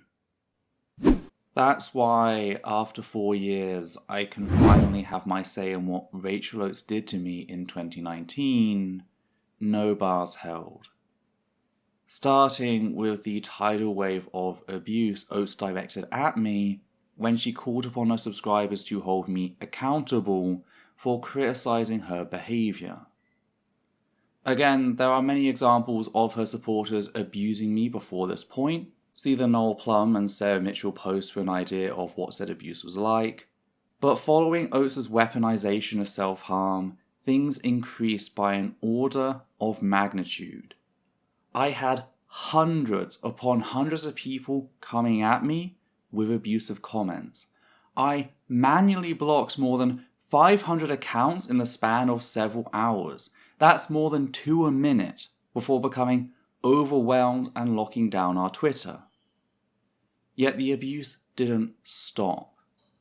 Every video on our channel, even ones dating back literal years, began blowing up with abusive and transmisogyny comments, flooding the channel's inbox. When I changed the settings of the channel to manual review, Oates' audience quickly caught on, and the harassment followed both myself and Adita to Facebook. There was no way to escape the abuse Rachel Oates had called upon us. Though it wasn't just the scale, the nature of the abuse also escalated, with people no longer dancing around pretending like they weren't being bigoted. Oates' lies about me were taken as a green light for literally everything they could chuck at me. My identity was torn in two, with people publishing videos trying to make me the face of the mythical trans trenders or trans fakers, sending further harassment my way. I was also presented as evidence that trans people are inherently violent and should thus be excluded from any civilized space. All in the name of Rachel Oates. And it wasn't just me who was being targeted, it was other members of the trans community and our allies. In one example, they targeted Chrissy from Chrissiosity, someone I was close to at the time, with one of Oates' supporters, Cheshire Vic, aka Trash Goblin, stating, quote, "Oh, also, I was asked to pass on this message to Christy from Fucked Up Barbie / Anti-Ordinary. You better shut your little rat mouth because I've had enough of your bullshit, and if you don't, I am going to fuck you so hard you will wish your mother never fucks your father." End quote. This naturally sent Chrissy into a panic attack. Anti-Ordinary was of course a friend of Rachel Oates, someone she'd personally thanked in her 2019 video, What Happened to Me, and here they are, asking people to pass along rape threats, circumventing blocks in the exact same fashion as Rachel Oates. And in case you're wondering about the veracity of the claim that this message did in fact come from Anti-Ordinary, Vic followed up with another thread targeting Chrissy, this time sharing a video sent to them by Anti-Ordinary for the explicit purposes of being shared. That's how much Anti-Ordinary wanted people to know that the previous rape threat had come from them.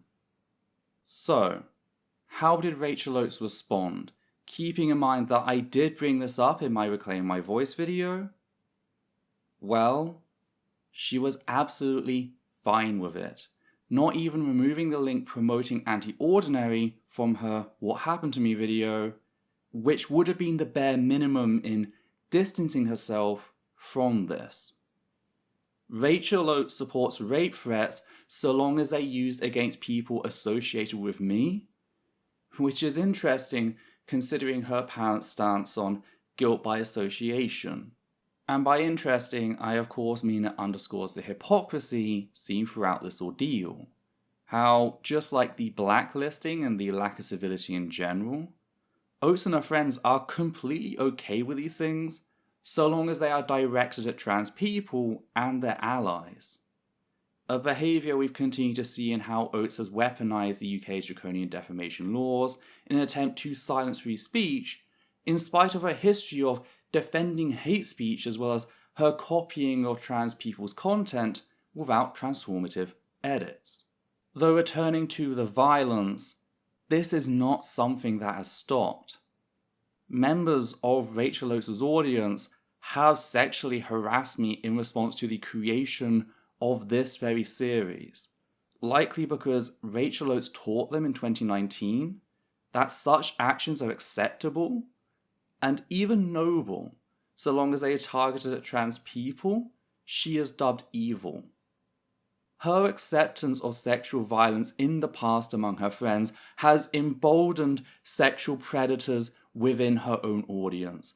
This is a direct result of her continued association with people such as Anti-Ordinary after they engage in acts of sexual terror on her behalf.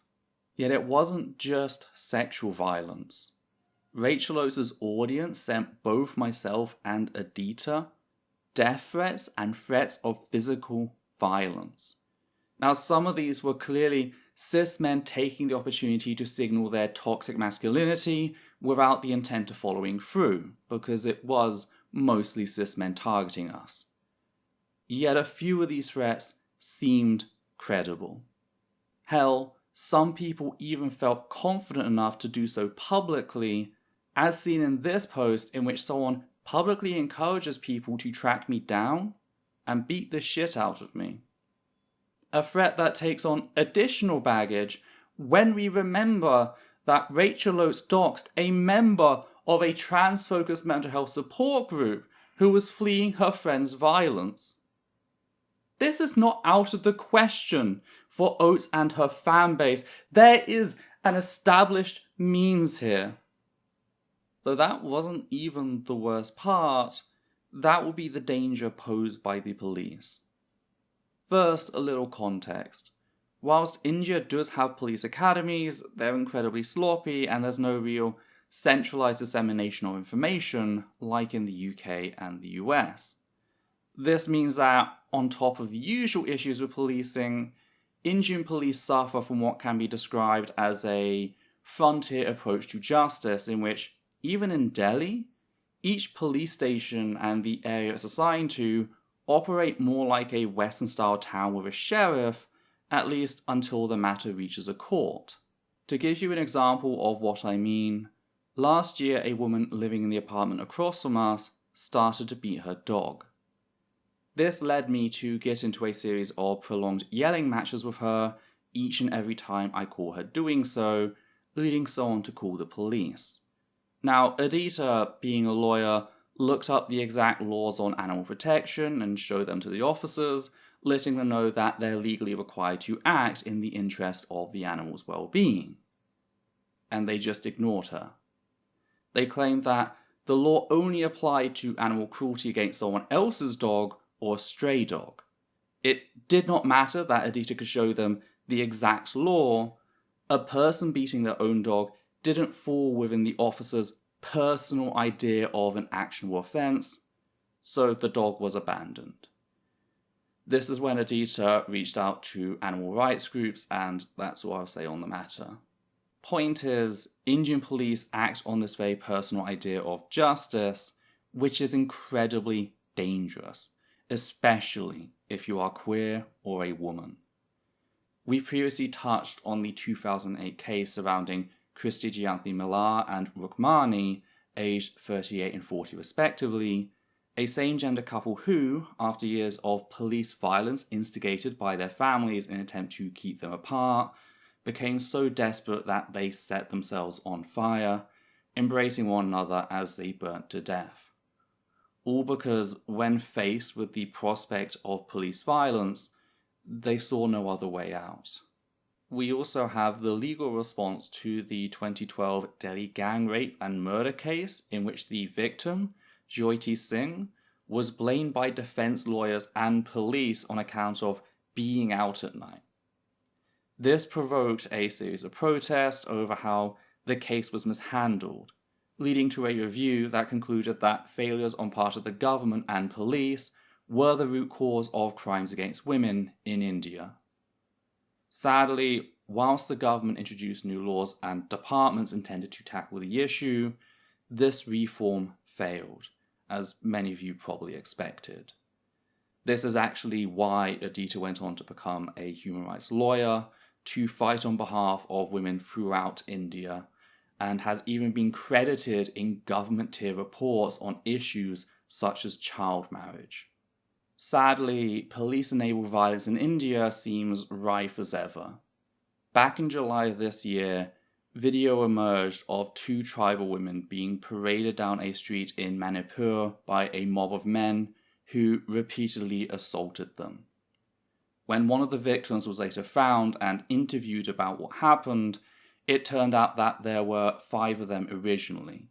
The 2 women from the video, a third in her 50s who had also been subject to similar violence, and the youngest girl's brother and father who had been murdered by the mob.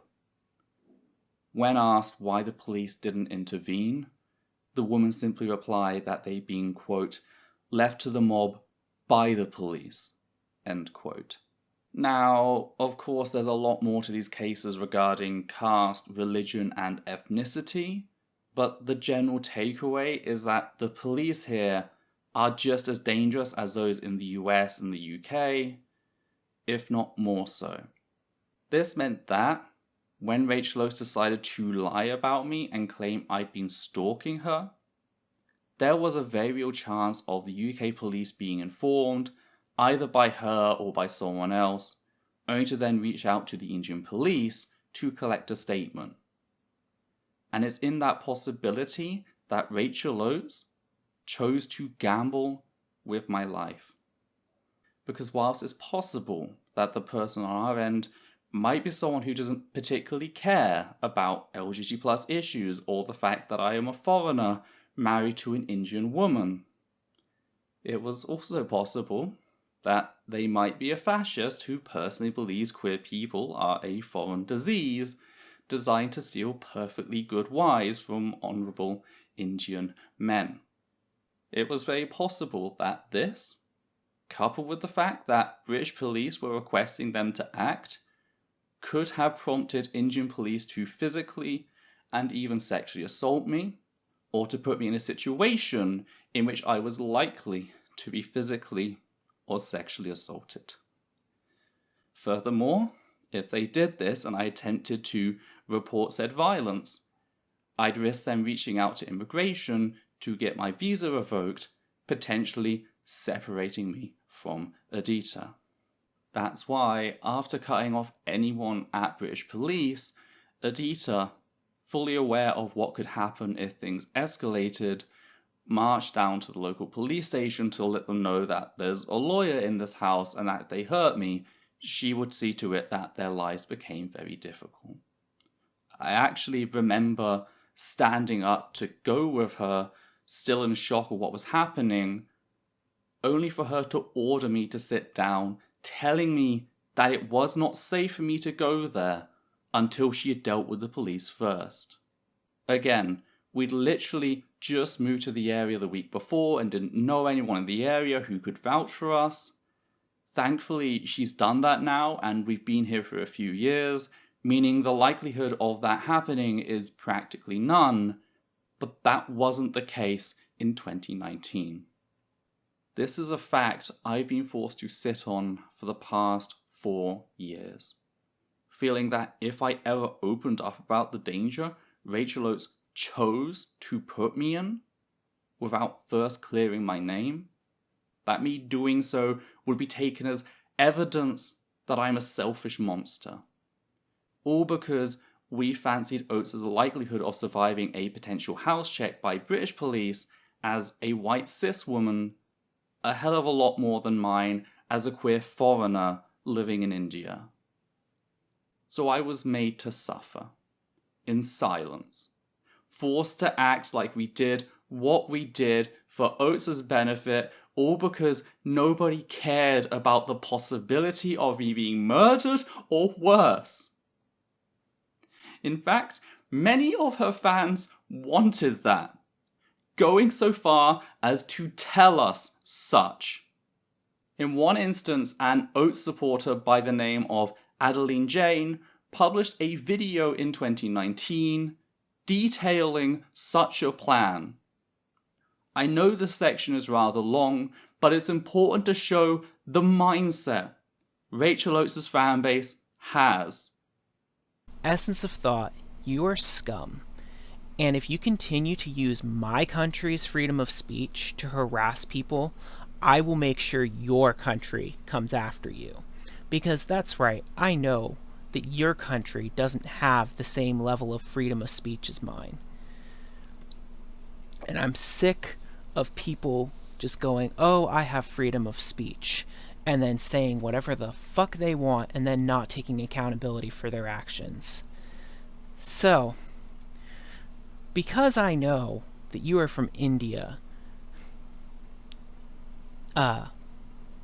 Peter, I would like to read you some selections from your country's penal code, I believe it's part of. Section 153A criminalizes promoting enmity between different groups on grounds of religion, race, place of birth, residence, language, etc., and doing acts prejudicial to maintenance of harmony by words either spoken or written, or by signs, or by visual representations, or otherwise. That means the things that you have been doing, Essence of Thought, or Peter, or Ethel, whatever name you want to go by, I don't care. The things you have been doing, where you have been trying to claim that people are violent transphobes with no evidence, where you've been driving people to the point of self-harm, stuff like that. That stuff violates your penal code for the country you choose to live in. And I'm going to advise you now that you discontinue such acts, because from now on, I will be reporting them to your government. I am done playing kid games with your stupid little shit, okay? You choose to live in India, so you don't get to choose my country's freedom of speech rights, because you choose to live in a country that doesn't have those rights. Okay?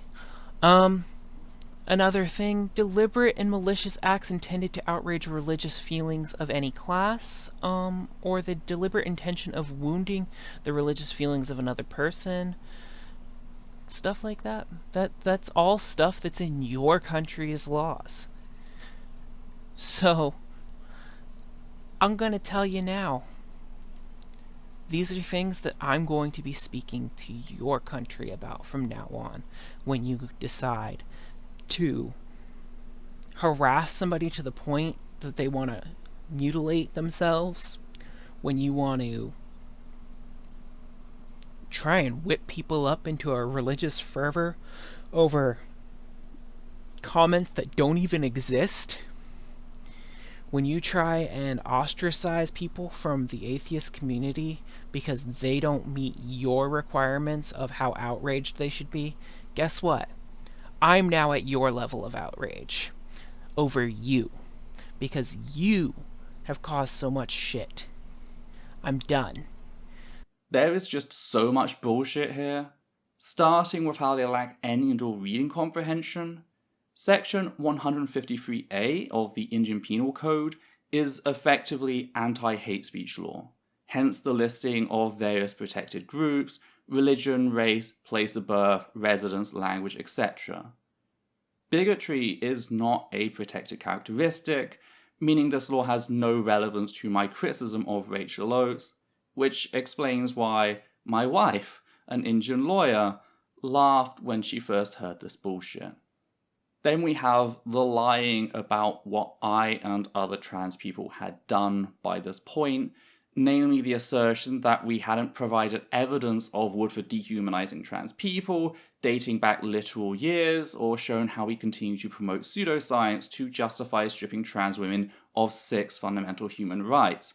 Again, see the section on Woodford's descent into transmisia in our previous video for more on that. There's also transmisia in what Jane says, specifically embimisia in the statement Essence of Thought, or Peter, or Ethel, or whatever name you want to go by, I don't care. No, not whatever. You will fucking respect my names, you bigoted piece of shit. This is a flagrant display of bigotry targeted at me specifically because I am non-binary. There is no difference between what Jane is doing here and the whole shtick between Noel Plum and Sarah Mitchell, butchering my name as Pethel and Ethiter before going on to declare that my very existence as a non-binary person sickened them. This is just more evidence that when Rachel Oates chose to lie about me, she greenlit everything people could throw at me, including tearing into my very being as a trans person. Which finally brings us to the horrific display of white supremacy. The first thing I did after watching this was go to Jane's About page to confirm that they were American, which is where I saw she linked her Facebook profile, and wouldn't you know it, she's also white. Let's start by making 2 things absolutely clear. 1, I am not Indian, as Jane seems to believe, and 2, I am not living in India out of choice. I am in exile because my racist-ass country treats my wife Adita, who is Indian, as lesser because she is a foreigner. We have virtually no connection to her family over here due to her parents' abusive nature, meaning there's very little to actually tether us to this country. At least in the UK, no matter how bad things have gotten for trans people, in part thanks to people like Stephen Woodford and Rachel Oates, we still have support from my family. But I was forced to abandon that, as well as a number of my rights I'd grown up with, to be with the woman I love. Speaking of rights, America does not have free speech. It did not create free speech, and it does not own free speech. You racist little shit.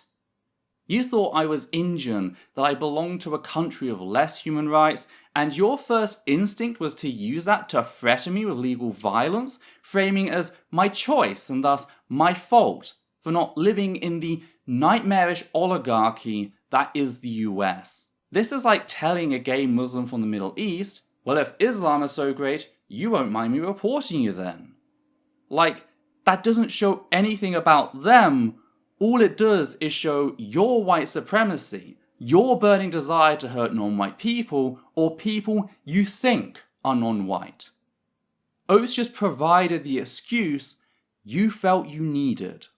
And this isn't a fringe position, by the way, with Navadia, one of Oates' close and personal friends, commenting in support of Jane's threats. This is something approved by Rachel Oates' inner circle. To support Rachel Oates is to support white supremacy on multiple counts. Yet the calls for legal violence didn't end with 2019, with another one of Oates' fans, Wesley Nelson, uploading a video in 2022 in which they explicitly stated they hoped the SIS, CIA, or FBI would get involved.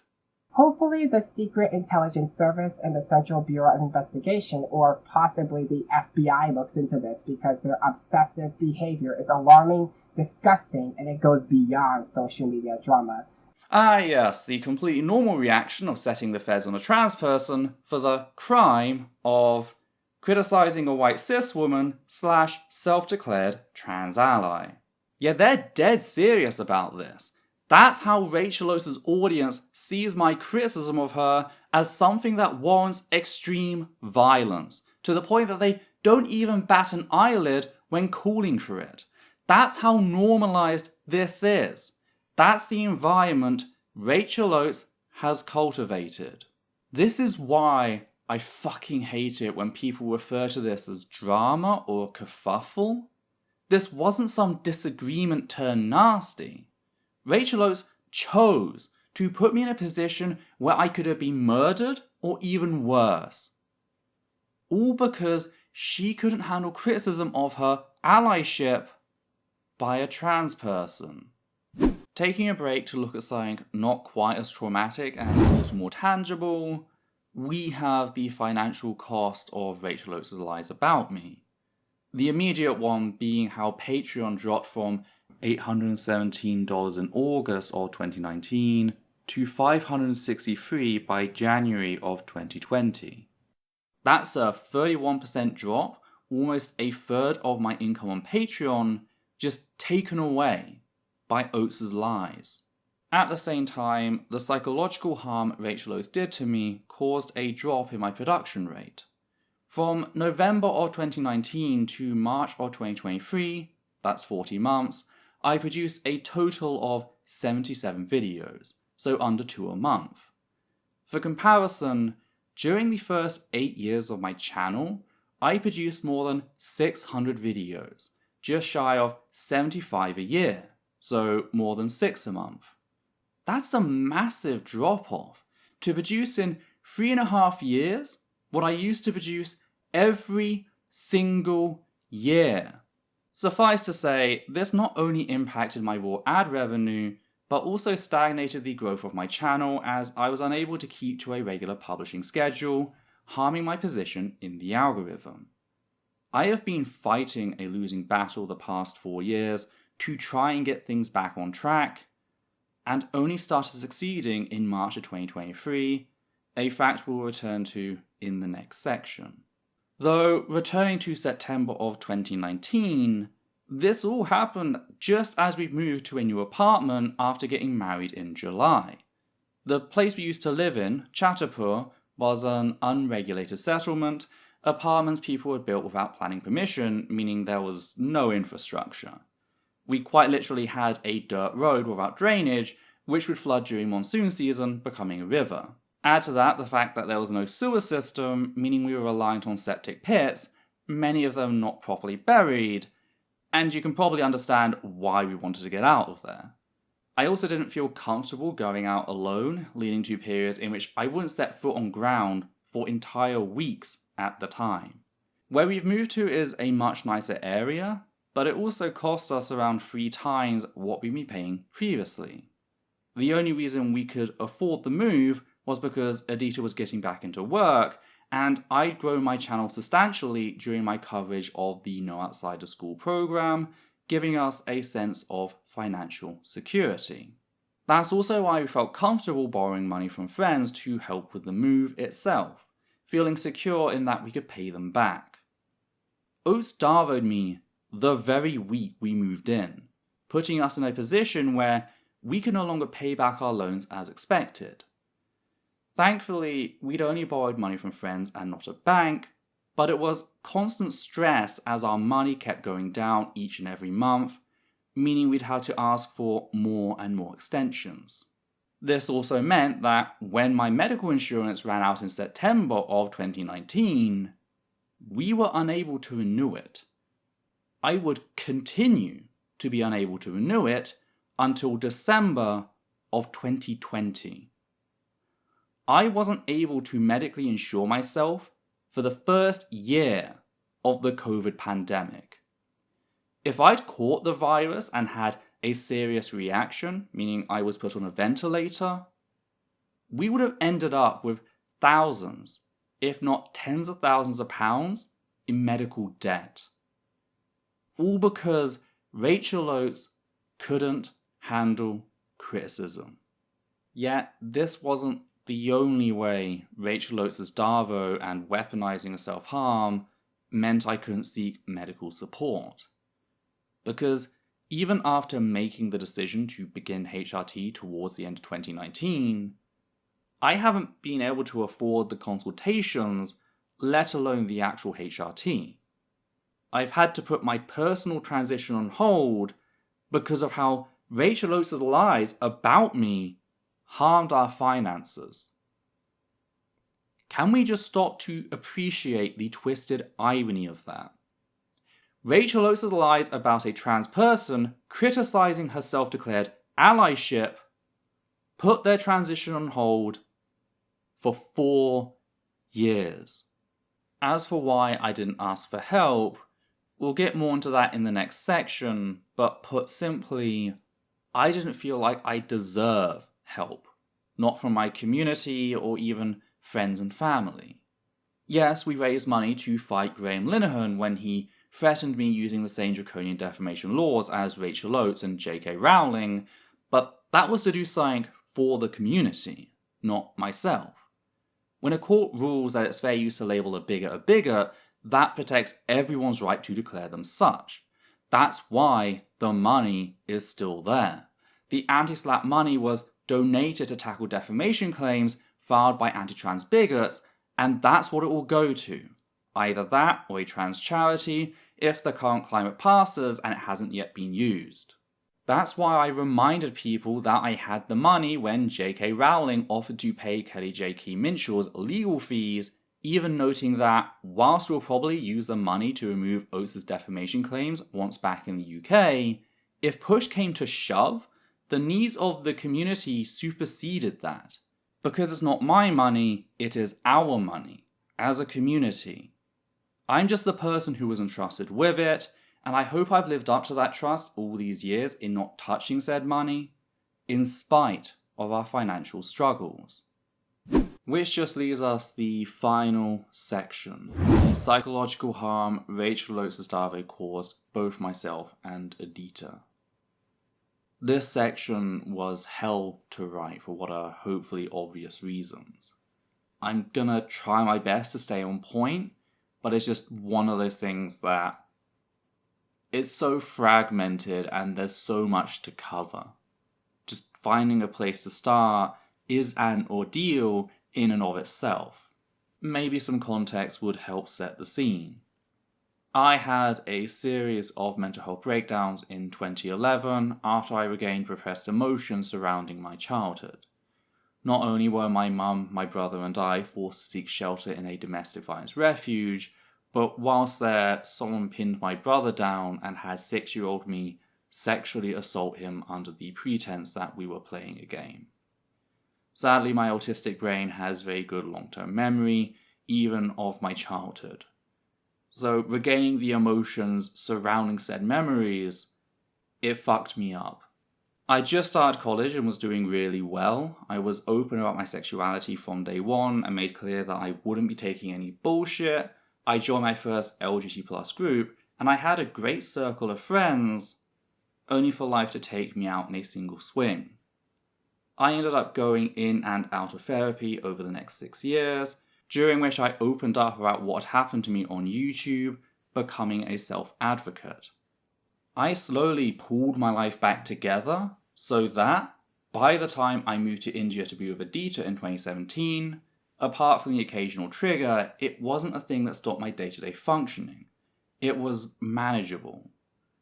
This is why, when things started to go south in May of 2019, I sought out a therapist before I reached breaking point. Hence what I said in the video responding to Westbrook regarding the Friedel Incident. What Rachel Oates did to me on the 4th of September 2019 completely destroyed 8 years of progress. Starting with the basics, there was the torrent of abuse and vitriol. I was one person targeted by a YouTuber of over 100,000 subscribers. She ordered her fanbase to attack me under the guise of holding me accountable for the crime of criticizing her self-declared allyship. I manually blocked more than 500 accounts for abusive tweets in the span of several hours, and those were just the ones I saw before locking things down. This level of abuse continued for months, flaring up every single time I published a video. Thankfully, it would subside for the most part as the months turned into years, but there'd always be a few people coming at me now and then, looking to take their pound of flesh. Then there was the way in which the abuse worsened my gender dysphoria, with Oates' supporters scrutinizing every single feature about my face and my voice to try and prove that I wasn't really trans and therefore my arguments in defense of my community could be dismissed. For context, I came out as trans in the second community just before the height of Gamergate, so I am no stranger to transmisic abuse. I did my time in the trenches before many of the well-known trans content creators emerged, and let me tell you, I would gladly take the audiences of people like Carl Benjamin or TJ Kirk during this period over Rachel Oates' any day. That's how much cruelty and bigotry there was. That's the audience Oates has created for herself. When Rachel Oates lied about me, everything became acceptable. They didn't even have to pretend like they weren't being bigoted because they didn't need to.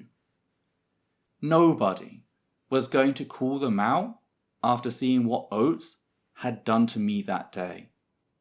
There were also those who began presenting me as evidence that trans people, particularly trans femme individuals advocating on behalf of their rights, are all violent monsters with nothing more on their minds than hurting innocent white cis women.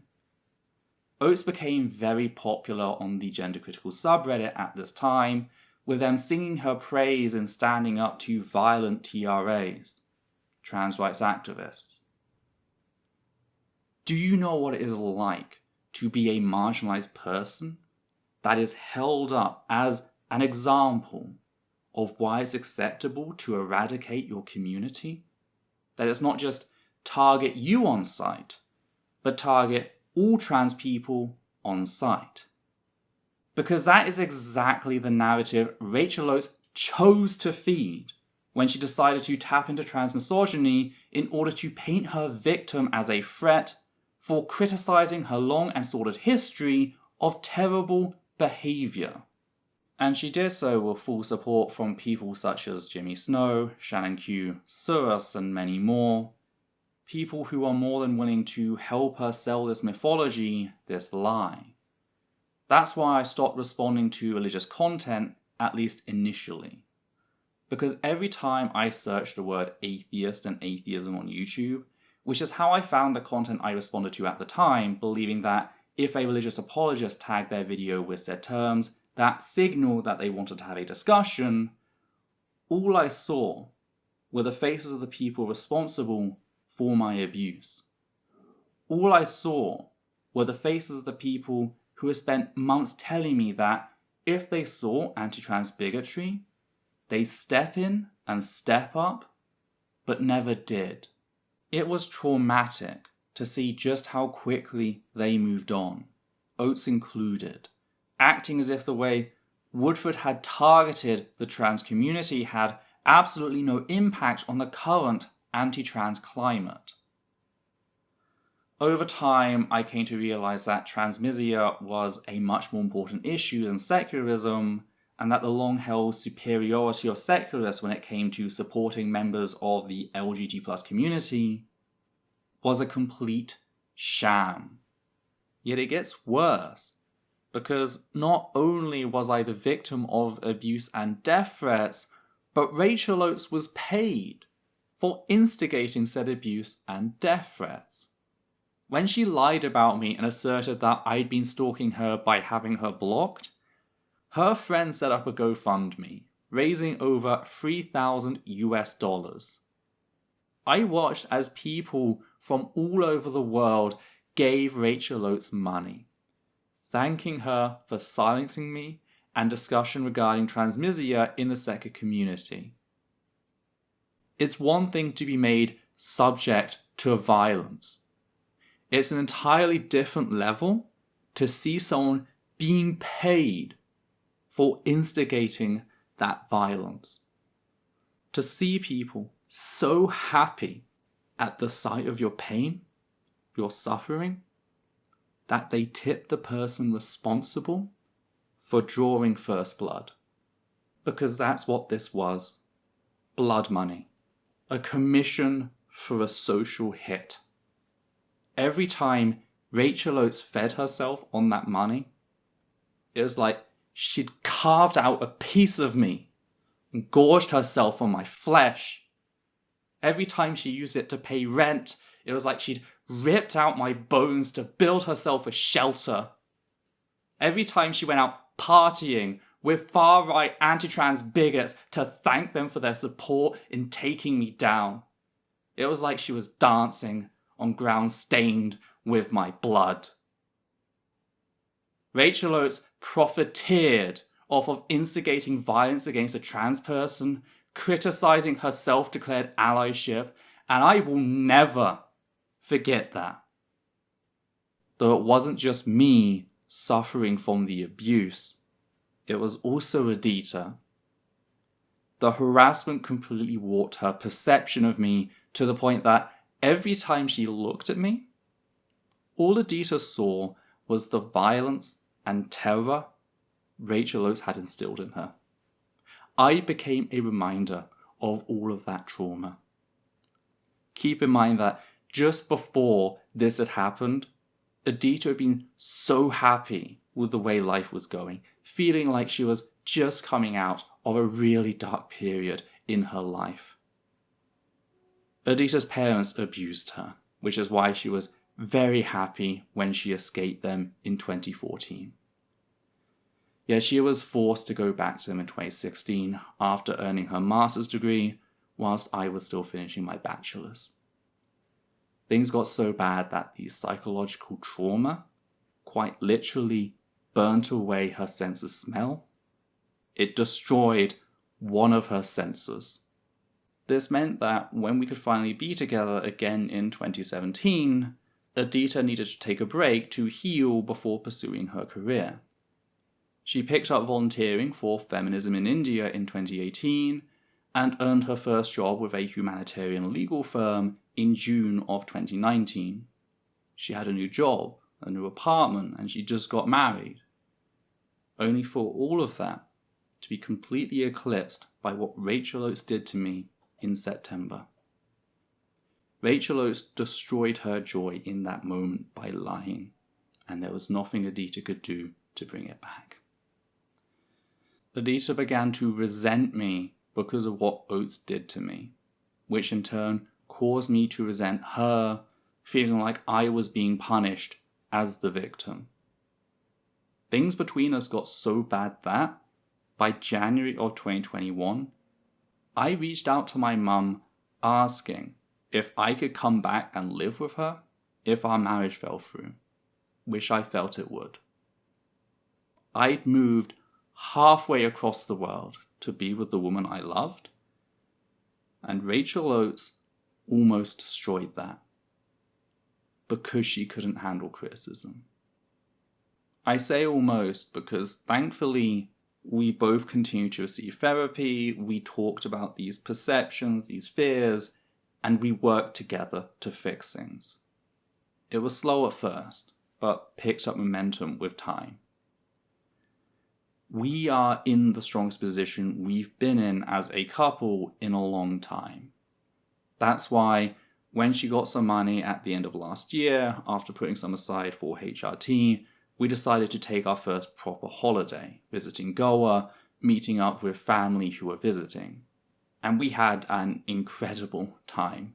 Every day was like rediscovering my wife and the passion we'd once had. I don't think I said no to a single suggestion on that trip. I just wanted to do everything with her. Our relationship has managed to heal in spite of Rachel Oates, which is why Adita has been so wonderful in supporting me throughout this series. Another way Rachel Oates' DARVO impacted me is how the constant anxiety post-2019 made me susceptible to stress-induced hives. Hives are a common skin rash where the skin raises up in itchy welts, which, if prolonged, can begin cracking the skin. Now, I'd only ever had hives twice before. The first time I was waiting for my GCSE results, and the second time was during my dissertation period, during which I was still separated from Adita. Now, due to the first time happening just after I spent the entire day gardening, I'd assumed that I was allergic to Psyche and just didn't know what it was. Therefore, when I got it again during my dissertation, I thought I'd just come into contact with whatever it was. After 2019, however, it became a regular occurrence, with the tolerance seemingly having been lowered by my constant exposure to adrenaline during 2019, leading me to figure out that it was induced by stress rather than anything environmental. To be clear, I did not suffer from said highs during the 6-month period of 2019, which was incredibly stressful. It only became a regular occurrence after the 4th of September. That's what I mean by said stress having lowered my tolerance. This now means that anytime I'm working on a project that makes me anxious, hives are going to be a part of it. I had hives when I covered Stephanie Bethany's support for the torture of LGBT+ children, when I covered Ian Kachonsky's history of sexual violence, and when I did my series exposing Lily Orchard's history of grooming minors. I remember said highs getting particularly bad during that last one, not because of how Orchard reacted, but because of how a certain group of people began gaslighting Orchard's victims and engaging in outright rape apologetics, going so far as to use the very pseudoscience promoted by the Catholic Church to deny clergy abuse. The exact same pseudoscience called upon by Rachel Oates' friend, Thomas Westbrook, to gaslight the dozens of women who came forward to speak out about Lawrence Krauss, as discussed in the previous video. Point is, Rachel Oates' DARVO has irreparably damaged my immune system, meaning that to do my work often causes me direct physical pain, in a way it previously hadn't. Speaking of anxiety, we also have the way in which Rachel Oates' lies completely destroyed my confidence in my own ability.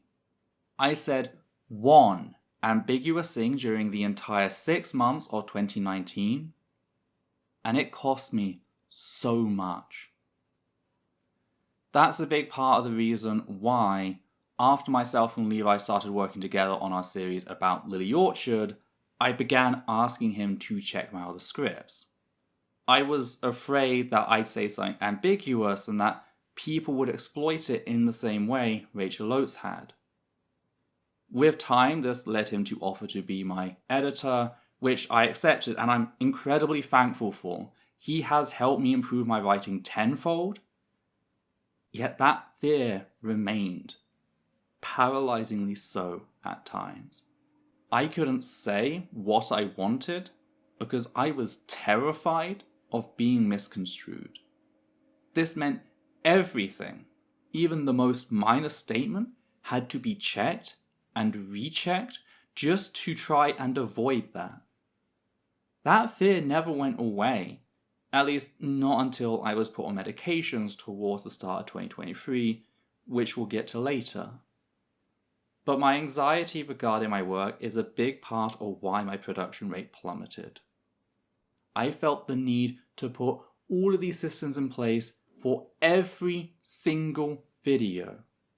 And I abandoned so many projects at the 70, 80, or even 90% mark because I was afraid of another 2019. An example of a piece I almost cancelled but pushed through was my 2020 piece on Stephanie Bethany. Bethany is a Christian YouTuber who's popular in autistic circles because of her work exposing Autism Speaks and Advanced Behavioral Analysis, or ABA. I was actually suggested her channel whilst working on my own video regarding Autism Speaks, which is when I noticed she had a second channel dedicated to her Christianity. So I thought, oh cool, I'd always wondered about the thoughts of autistic Christians, let's check that out. That was a mistake. Bethany is an unabashed queer misogynist, a person who hates queer folk.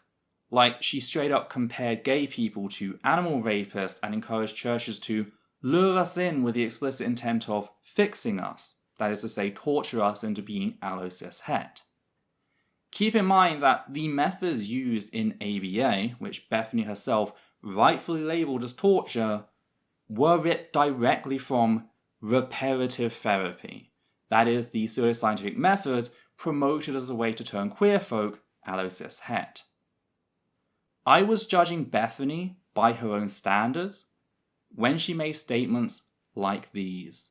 Homosexual acts are wrong because the Bible has said so, and also it doesn't lead to anything other than a feeling. You don't end up with a child eventually. You just have a feeling in your body. Now, I do believe it is possible for God to make a way and for you to be in a heterosexual relationship. And if it's the case that maybe you want to start a family or something like that, I believe that God can do that for you. Does that mean someone who has done that before cannot be clean and not come before God and repent and ask that he helps them to remain celibate? No, they can do that. They can always do that. Even someone who has been delivered from alcoholism, some days they're going to sit there and they're going to think, I really want a beer right now. Does that make them sinful? No. It just makes them a human being. Look, we shouldn't put people down. We shouldn't say, oh, it's okay to have these relations with people because it's love. I don't think we always understand the difference between love and lust, but I am saying that the idea of prompting people to do whatever makes them feel good and just do what they feel leads you to people who do intimate things with animals and inanimate objects and things like that. Things that are very clearly not natural and not normal and just really jacked up because you told them, if you feel it, you should do it. So what I just want to say is that I think that churches should open up the doors to people who are either in homosexual relationships or think they're homosexual because of attractions, and let them know, hey, homosexual acts aren't right, and you shouldn't be doing that with someone of the same sex. So I knew I needed to create a video to warn my fellow queer autist of her horrific beliefs. Yet I was fucking terrified. Not only was Bethany incredibly popular, but she's a conventionally attractive white cis woman, just like Rachel Oates. I've been down this path before. I knew what could happen. Thankfully, I overcame my fear and published my expose, going to great lengths to explain how her calls to lure queer people in would disproportionately harm queer youth as a vulnerable group, meaning that Bethany supported the torture of queer youth, a fact that was even highlighted in the video's thumbnail. This fact will become extremely important in a minute.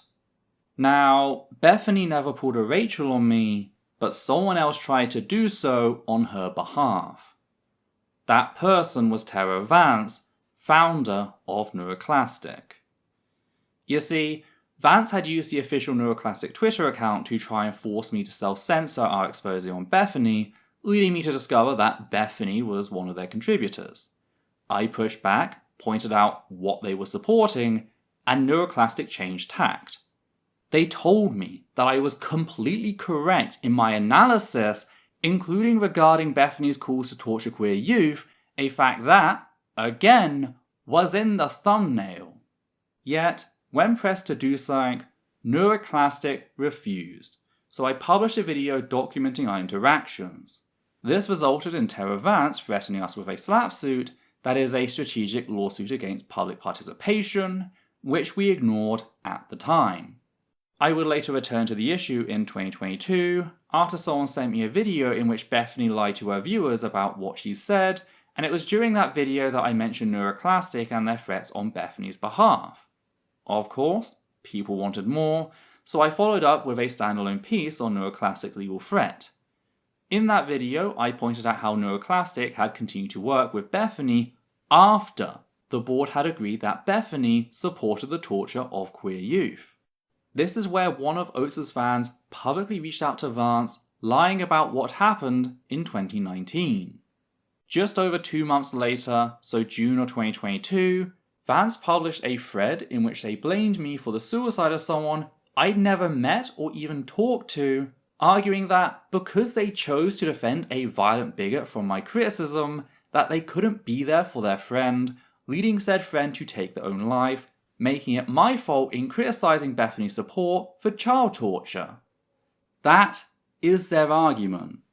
So to be clear, Rachel Oates' audience reached out to support an organisation that continued to promote an openly queer music bigot that said organisation admitted wanted to torture queer youth into being allo-cis het, leading said organization's leader to try and emulate Rachel Oates' success by blaming me for the suicide of someone I'd never even talked to. This is why it's insulting for people to tell me to just move on. I can't move on. Not whilst Oates' lies follow me everywhere, making me afraid to criticize any white cis woman because of what she might do. Because of what Rachel Oates showed them to do. I actually recorded and edited a video on this topic to around 90% completion before abandoning it in April of this year. Why? Well, because I kept wanting to add more and more context regarding Rachel Oates until I became afraid that she'd just flag it like the Rosa Dawn video, which is when I made the call to finally begin work on the series. Though I will be returning to that video once the series is done, now that I can reference my work here.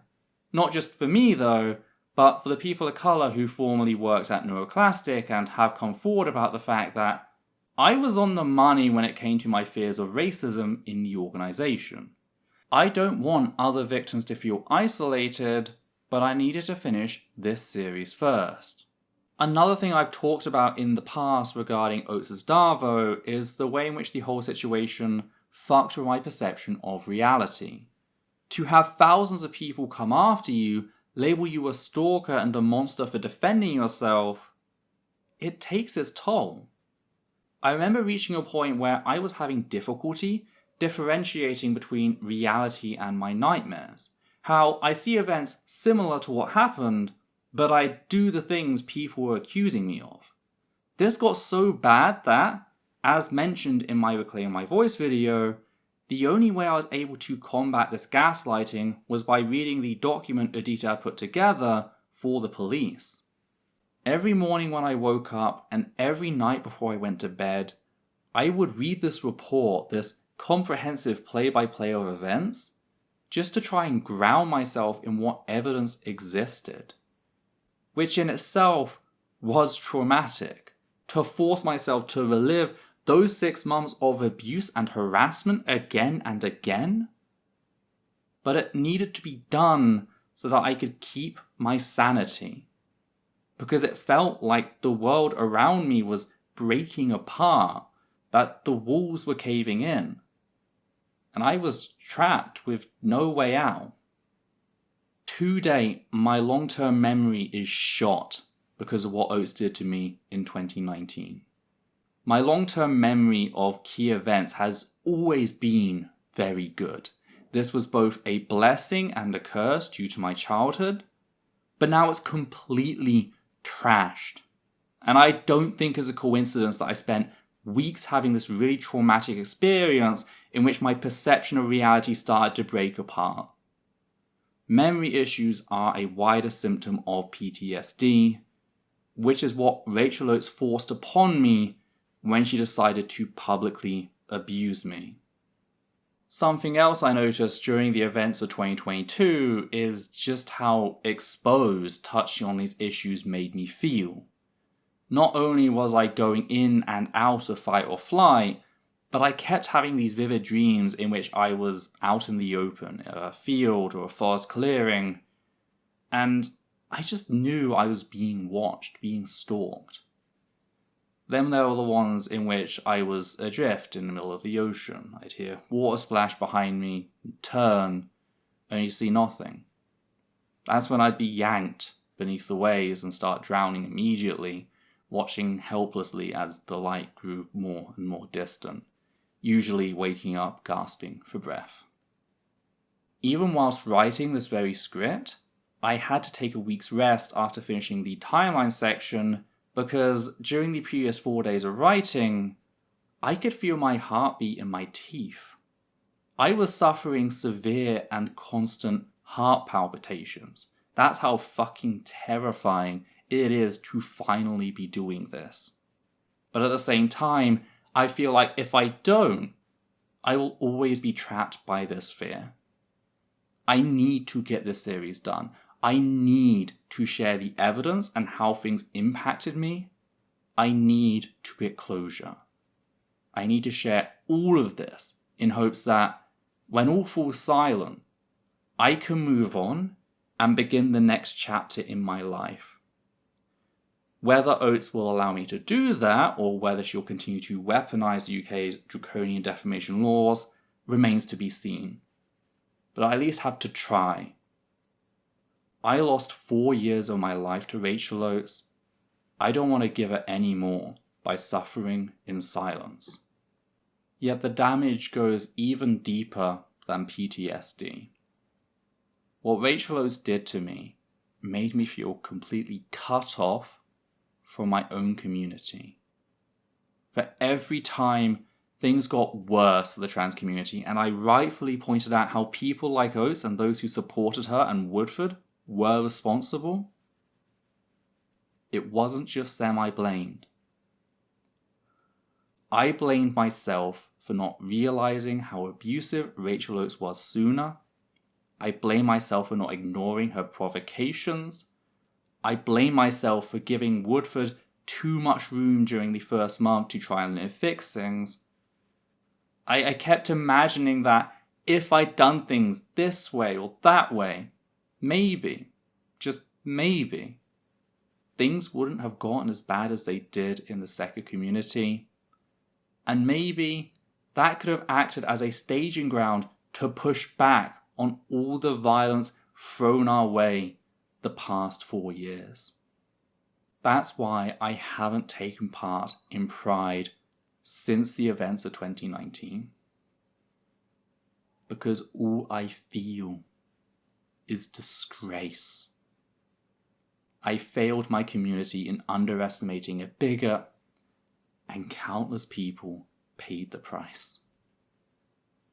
This was a feeling of isolation not helped in how I was treated by certain members of the LGBT+ community. And I don't mean people like Jimmy Snow, who was the main reason Oates was able to sell the lie that she wasn't a bigot. I mean people I once respected. There's a particular trans woman who comes to mind, someone I used to be friends with and was actually one of the guests on the streams I did surrounding the whole Graham Linehan situation. So she was someone I knew and talked to. So when I saw that she was inviting people like Shannon Q, someone literally called in by an anti-trans bigot, to help him kick the entire trans community to the curb, possibly even being paid to do so, I reached out to her. I let her know the trauma that this person was responsible for, not just for me, but for many trans people who'd been in and around the ACA. Yet she didn't care.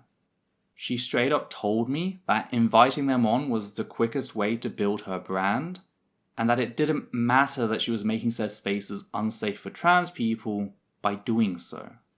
Profit came first, community solidarity be fucked. Having had years to process this, I can see that the problem rests with this person and how they put themselves before the community. Yet that's not how I saw it in late 2020/early 2021. At the time, I saw it as confirmation that I had no say in the safety of my community due to my perceived failure. I realize some people might think that I'm being overly dramatic and that I have an inflated sense of importance, but I believe what we do here matters. Again, I was an out trans person in the Psyche community during the Gamergate period that pupated into the alt-right and subsequently global surge in fascism. That is not insignificant. On the flip side, I also saw how the Psyche community can be a force for good, as explained regarding gay equality. Maybe Rachel Oates thinks what we do here is all a game, that is, nothing more than reality TV. Maybe she thinks everyone who donates to her is nothing more than a sucker, someone who deserves to be ripped off for believing that their money is supporting something of value. But I don't. I think what we do here matters. I think the people who give me their patronage do so exactly because what we do here matters. This is why, as bad as my mental health got, I couldn't stop. I couldn't justify doing other things to make me happy. Every time I tried to break into something new, new projects, new channels, new art. I kept coming back because my community had been set on fire. Talking to my therapist about this, I came to realize that I was engaging in mental flagellation in hopes of clearing the perceived blood from my ledger. This is even though I am in no way responsible for Rachel Oates' abusive behavior. I was as much, if not more, of a victim than anyone else. But my mind refused to see that. I felt the need to atone at the cost of my psyche. And so it continued to get worse. I had breakdown after breakdown, and I just couldn't stop. I just couldn't give myself room to recover. This isolation and self-loathing continued to grow to the point that any time I was left alone with my thoughts, I just wanted nothing more than to be erased from existence entirely, to leave no trace, not even a memory, that I ever existed. I felt that the trans community would have had a better chance in 2019 if someone else had been the first to stand up in the second community. That maybe Oates wouldn't have been successful in positioning them so she could weaponize self-harm in the way she did against me to silence the conversation entirely. I came to view my life as a net negative for the community as a whole, an abject failure that best be struck from the record. When I talked about these feelings in 2022, I stated plainly that I didn't feel suicidal, that I had no intention on acting on these feelings, to which a number of people reached out to me to discuss passive suicidal ideation, because that's what I was displaying. That's the level of harm Rachel Oates did to me, all because I dared criticize her. There have been certain pieces of media that have really spoken to me since the events of 2019, helping me process my trauma. One was Neil Gaiman's Lucifer. A central theme throughout the series is how when terrible people do terrible things, they often claim that the devil made me do it, only to then complain about the devil then punishing them. When the truth is, Lucifer has no ability nor desire to control anybody. All he does is draw out people's desires to make deals, and, during his time as ruler of hell, use people's own guilt to torment them. Literally, all a person needs to do to escape hell is face their guilt and move beyond it. Yet by being told that he's the monster for so long, that he's quite literally the source of all evil, Lucifer begins to self-manifest a monstrous appearance as he begins to buy into said lie, especially after he discovers that Chloe's perception of him has been warped by the Catholic Church in the 4th season.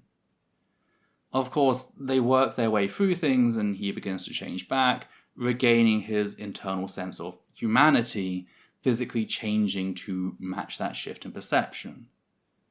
Yet bringing this back to my own feelings, it was important for me to see this narrative play out. I never made Rachel Oates lie to defend a violent figure. I never made her dox trans people. I never made her attack trans members of her own audience. She is the only one responsible for those actions. I just held a mirror to what she was doing, accurately labeling her for what she is. That's all I ever did. And for that, I was quite literally cast out and demonized to the point that it became hard for me to see through the lies, especially when it began impacting the way Edita saw and treated me. But just like Chloe and Lucifer, Edita and I worked our way through things, we sought professional help, and we came back as a unified front, far stronger than we had been before. Another piece of media that came out just as I was getting ready to write the script was Nimona. Now, I had no idea what the plot to Nimona was. All I knew is that it was some amazing piece of transmedia. Yet as I watched it with Adita, I began to cry. Literally, I broke down in tears. There's a particular line Nimona gives around midway through the movie, a line she later repeats towards the film's climax that really struck a nerve in me. I don't know what's scarier. The fact that everyone in this kingdom wants to run a sword through my heart. Or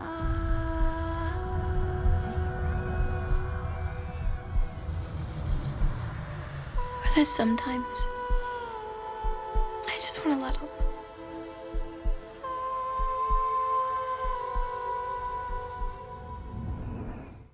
That's me. That's exactly how I feel regarding everything that happened in 2019 and the years since. That's how alone and isolated Rachel Oates made me feel when she lied about me, weaponizing transmisogyny and DARVO to paint me as the monster for shining a light on her abusive and bigoted behavior. What Rachel Oates did to me has gone on to become the second most traumatic experience I have ever been forced to suffer through, second only to being raped as a 6-year-old child. And I say that as someone who has been sexually assaulted on numerous occasions, most recently February of 2021.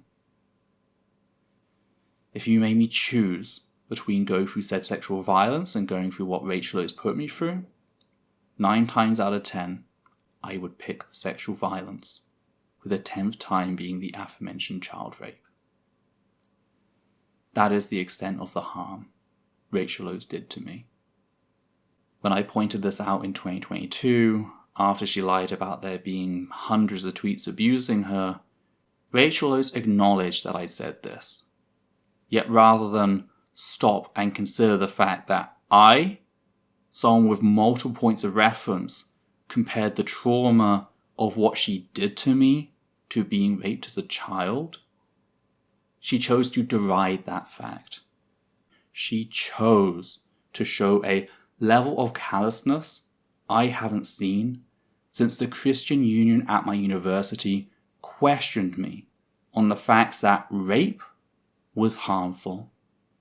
When asked to visualize how I feel about what happened, to give a physical manifestation of the mental trauma Rachel Oates made me suffer, part of a therapeutic exercise to try and get myself to be gentler on myself, I described it like having my heart ripped out, my right arm torn off, and half of my face just peeled off, because I'd been robbed of my passion, my ability, and even my sense of identity and belonging.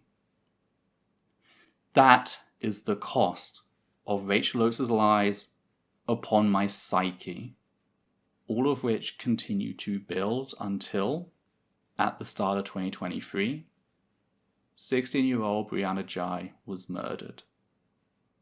The moment I heard the news, a part of me couldn't help but ask, could I have prevented this? I couldn't help but wonder where the children who stabbed Brianna to death had learned their hatred from, whether they'd picked it up online or from people who had done so themselves. I couldn't help but wonder how much of a role the events of 2019 in normalizing transmisia in the secular community, allowing far-right bigots to point to it and say, see, we're not all religious fanatics, as a means of legitimizing their hatred, played in what transpired. There were 2 endings to my video on Brianna. The one you all heard, and the original ending in which I broke down crying. Here is the original section, carrying a message I feel is as important to this video and Oates' self-declared allyship as it was to that video specifically. We need to unite and shake down the UK government. demanding that they act on key figures promoting anti-trans violence on British soil. Key figures that include UK councillors and MPs of all major parties. This girl was tortured for years because the British public let it happen. There are too many people not wanting to rock boats, to make a scene, to actually defend trans lives when it is needed most. Above all, we need society to start acknowledging the facts that trans lives mean a damn before they're over. To fight for trans life as much as they claim to mourn its loss. Because right now, it feels as if the message from both those who hate us and those claiming to be our allies is pretty much one and the same. That the only good trans person is a dead trans person. So many self-declared allies excuse themselves from the fight for trans rights only to turn up when one of us gets murdered in order to take a selfie posing over a gravestone for personal clout. Well, I'm here to give you a reality check. Calling yourself an ally isn't enough. Your regards for our dead mean nothing if you don't actively fight for the living. She didn't deserve to be murdered. She deserved to live. She deserved to laugh and cry, to love and be loved. All those things and so much more. She deserved them all. And her name was Rihanna Jai.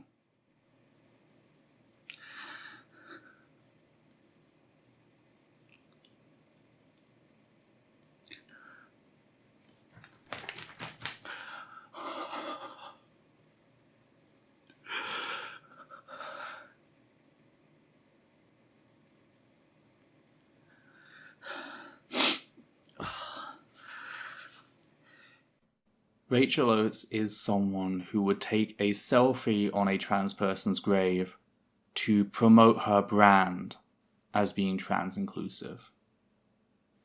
To this day, she has never held herself to account for the fact that she supported Woodford's incitement of violence against trans women in sport, incitement that was used to escalate violence against the entire community. Yet Oates thinks that by paying us lip service and donating other people's money to trans charities, she can still claim to be an ally for personal clout, her brand, whitewashing her history of enabling the very violence we are being forced to suffer through. I never did start HRT at the beginning of this year. Instead, we took the money we put aside and used it to pay for a psychiatric assessment.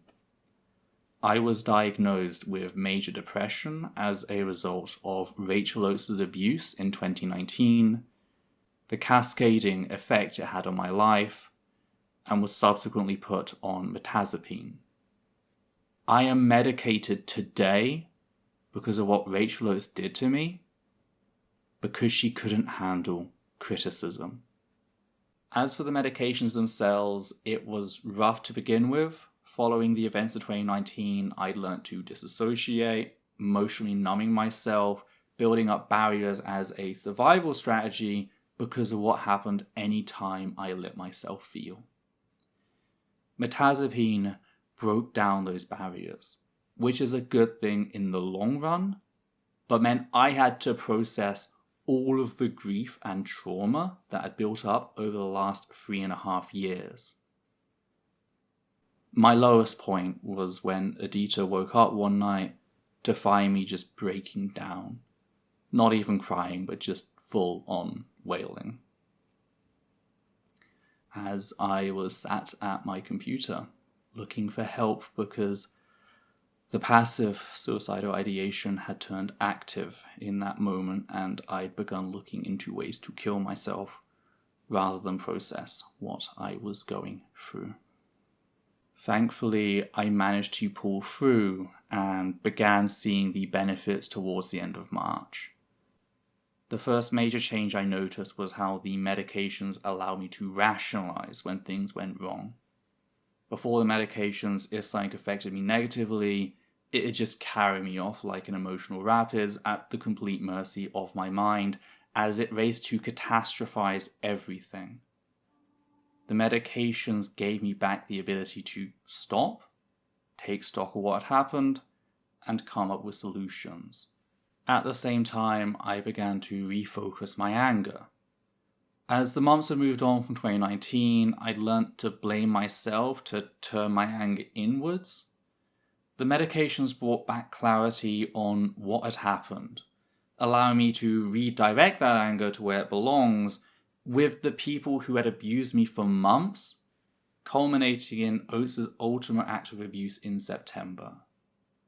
Said refocusing gave me the strength to write this entire series. I've been writing scripts since December of 2019, in which I'd originally planned to do a series covering each of the figures involved. I've even got the files on each person, with the first 5 ordered in the way I'd intended to cover things in early 2020. Yet I could never do it. Each time I tried, I got cold feet, and with it the possibility of justice seemed to get more and more distant. Every anniversary that came and went would just emotionally wreck me. Even this year's 4th anniversary was difficult, but I at least knew the end was in sight. The medications gave me the focus to do what needed to be done. And I say needed because not only does this offer me closure, but as we saw earlier in the comment by the trans person who was abused into having a mental health breakdown in 2020, it offers other trans people who were harmed by Oates' actions the chance to learn who is responsible. It lets them know that they didn't imagine these things. Because only once we acknowledge the harm can the healing begin. With that said, I also have to acknowledge the fact that not everything is going to heal, even with time, therapy, and medications. What Rachel Oates put me through changed me in a lot of ways, with perhaps the biggest one being the way I handle cis people. Before Rachel Oates, I was a lot more timid, prone to giving people the benefit of the doubt way too much, and, in general, a much calmer person. We see this in how I gave Woodford an entire month to sort himself out, completely hands off from me. A month he subsequently used to network in preparation to stab me in the back. That was the sort of person I was in early 2019. Optimistic and weak. That Ethel died in September.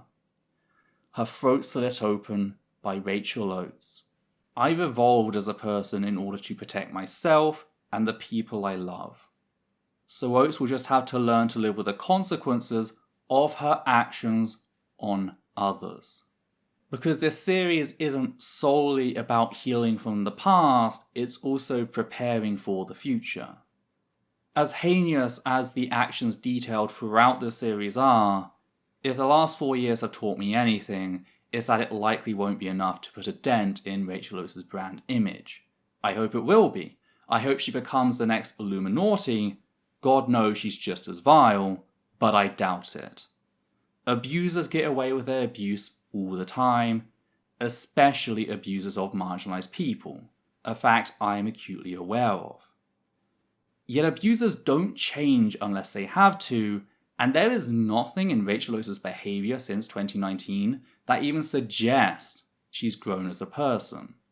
If anything, she's only gotten worse.